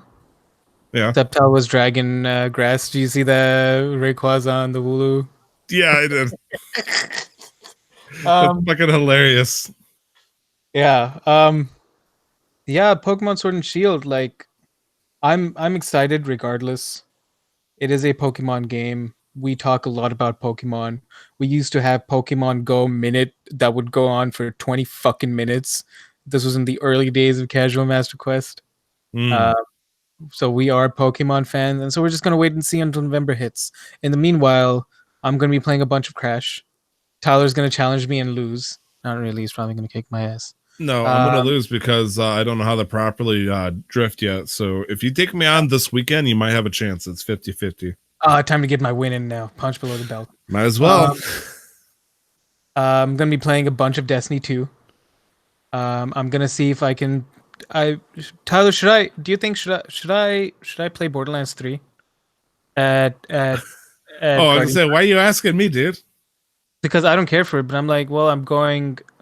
Why wouldn't I play Borderlands 3? If the wait is over 2 hours long, I would say head off. But the opportunity presents, itself to you. I'd say why not? Right, that's fair. That's what I thought too. The plan is really there's 2 people in specific that I'm gonna be going, and then they're like, listen, my friend was telling me, his name is Koma. He's like, all right, listen, I'm just really planning on spending time with my girlfriend and you. And I'm like, all right, dude, sick. And he's like, we're just gonna be drinking constantly. I'm like, all right, sounds good. He's like, I got your back. I'm like, all right, sounds good. He's like, so if you swing, I swing. I'm like, listen, I'm not swinging unless somebody swung first, then I'll swing. He's like, all right, then. So that's what's happening. If we have time to play Borderlands, I'll play Borderlands. You know, this is how World War I started, right? I'm just saying. Well, time to start a fucking. It's all right, Mr. FBI guy. We're just talking about drinking, being idiots. Don't mind me. I was gonna say the FCI, the Federal Canadian Investigations, called the CIC or CSIS, I think. CISIS. That sounds too close. CCIS, I think they're called. Canadian okay. Central something. I don't know. I'm sorry. Congratulations, you just got flagged, sir. I'm pretty sure I've been flagged since the moment I got here, but for other reasons. Oof. But yeah, that's the show. That's Yeah. that's episode 55. Tyler, where can people find you? Well, I'd like to talk about the games that are going to be coming out this week in this day in gaming. Oh, right. I completely forgot that we had to do those. Sorry, I was Yeah. Well, I mean, do you want to skip it? We can. No, we're not. No, I because there's some Let's say important. you spent 15 minutes on this. I know you don't want to skip this.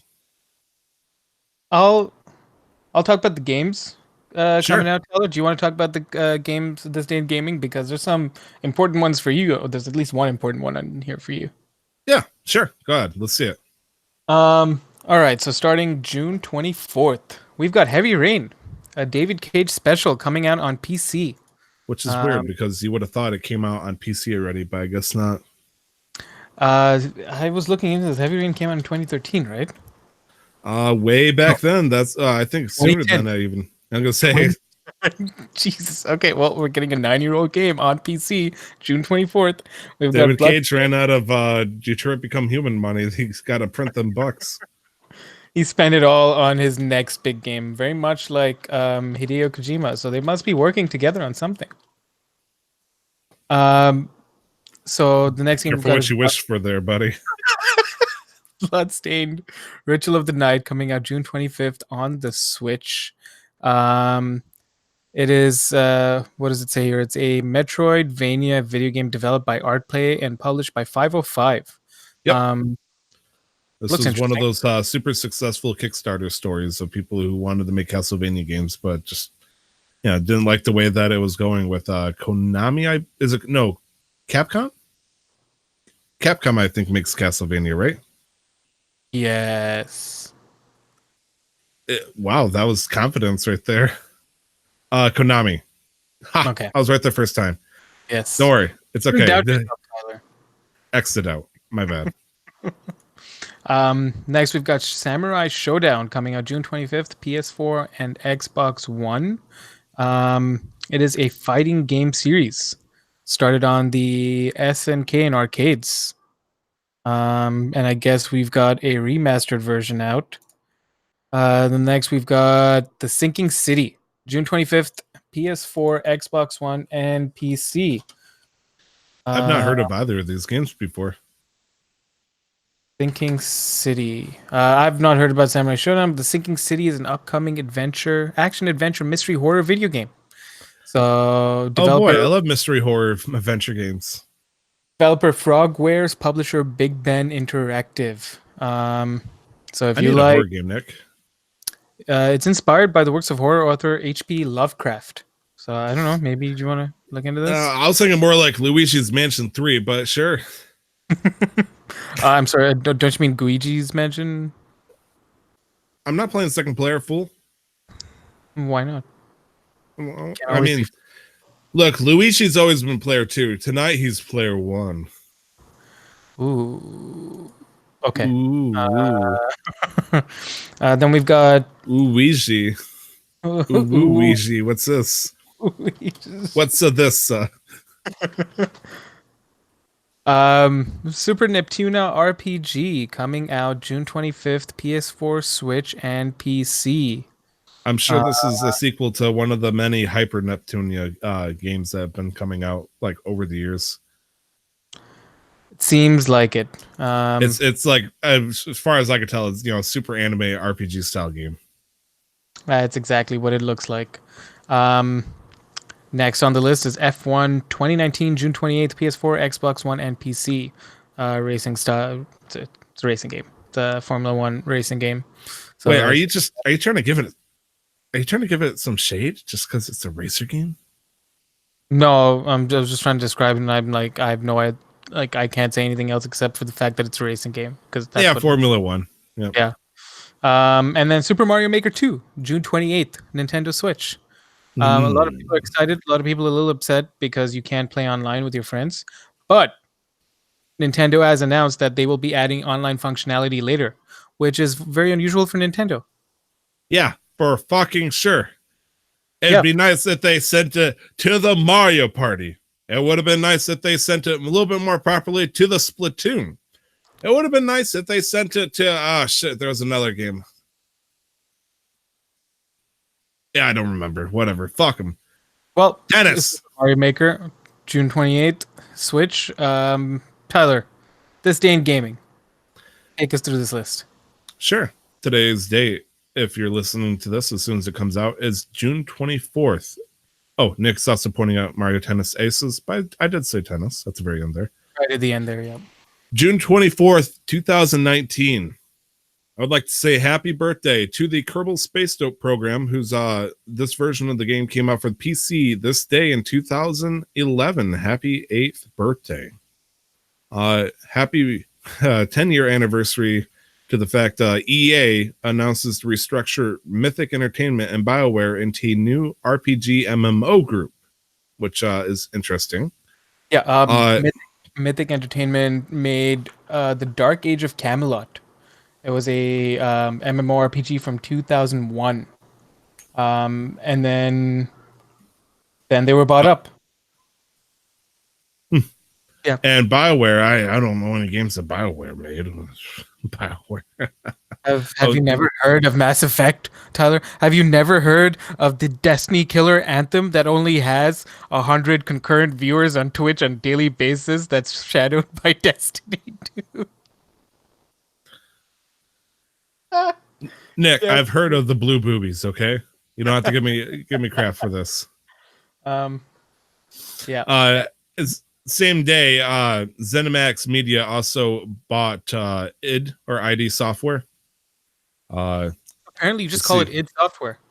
Yeah, I know. It's weird because It's very weird. I just read it as ID. Yeah, but they call it id for some reason. But every time people say in a podcast, it throws me off.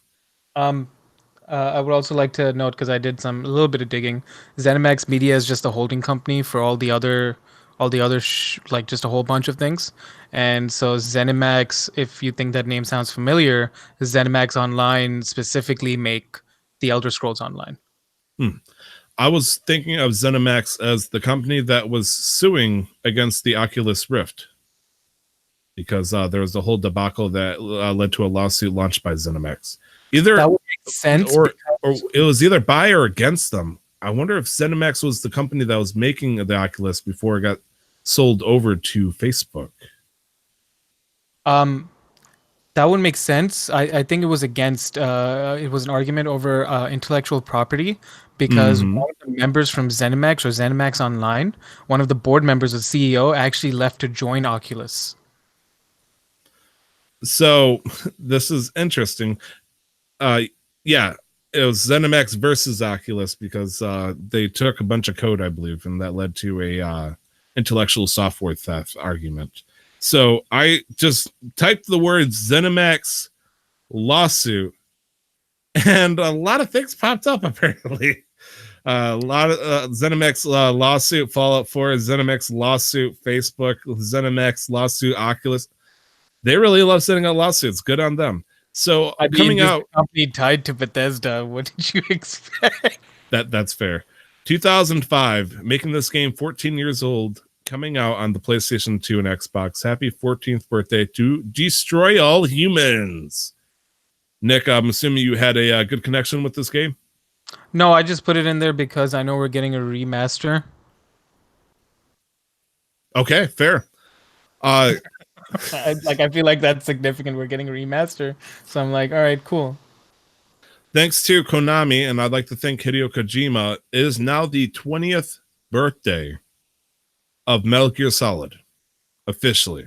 It came out this day 20 years ago for the PlayStation over in Japan. It did come out about, I think it came out in September, like September 3rd or something like that, same year of 1999 for the American audiences, but this is the day that it came out for Japan. Nice. And what? No, like it's fucking 20 years. That's awesome. Yeah, it's been 20 years since Metal Gear Solid came out to the world. And on the same exact day, also out in Japan, some people might scoff, but I still want to give it some love. Ape Escape came out for the PlayStation Japan. So happy 20th birthday to Ape Escape. Man, Ape Escape was fucking good. It was so janky, but it was still fucking good. Anyways, Nick, I've had the pleasure. Oh, well, it's on the PlayStation 4. There's remakes. Not remakes, but there's ports that you can get of it. Nick, you asked me this question earlier, but I'll let you know now. You can find me on Twitter at 2times_Tyler, all letters, all one word. 2times_Tyler. What about you, Nick? You can find me on Twitter, Instagram, and on Twitch at You can find me on Twitter, Twitch, and Instagram at LRWarrior11. You can find the show, Casual Master Quest, on Facebook and Instagram by just searching in Casual Master Quest. You can email us at casualmasterquest@gmail.com, or you can find us on Twitter at MasterQuestPod. These are the different ways, the myriad of ways that you can contact us, harass us, yell at us, talk to us about your video games, suggest things to us, send us hate mail, send us love mail. We're going to appreciate it no matter what, because we need just to talk to people. That's all we ask for. But beyond that, Tyler, do you have any last words to share? Unfortunately, we did not get a good conversation going on with Mrs., since she is married now, Aviano Erman, aka the person from Portugal who now lives in Spain, who is dying of some kind of horrible disease that God cannot save her from, according to her, and she needs money. So we'll try to give her a contact to see if we can help her out next week. But no, other than that, I think that's it. God bless Miss Aviano. I hope Mrs. Aviano. Sorry, I hope she's doing well. I hope she's not struggling too hard, because she is quite weak. Even sending us her. I wonder how the correspondence. husband's doing in all of this. I'm really concerned. She's never mentioned him at all. But why would you even assume she has a husband, Tyler? That's fair. No, this is 2019. She didn't say that she got married to a husband. She just changed her prefix. Well, I figured at this point, the argument was that she got married over this time, and then she announced that we're pretty much so close as family that we should help her, that she married herself to us.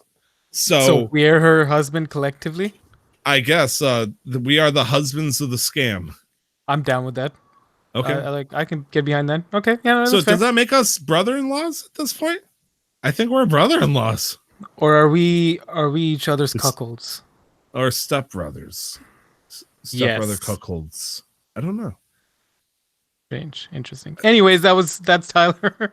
This is me, Nick. That was Casual Master Quest episode 55. It's been a pleasure. We'll see you next week. And don't forget to never stop the grind. You better step away from my Spanish sweetie, you side hoe, you. No. Also, Nick in the chat says that we're also technically married now. What?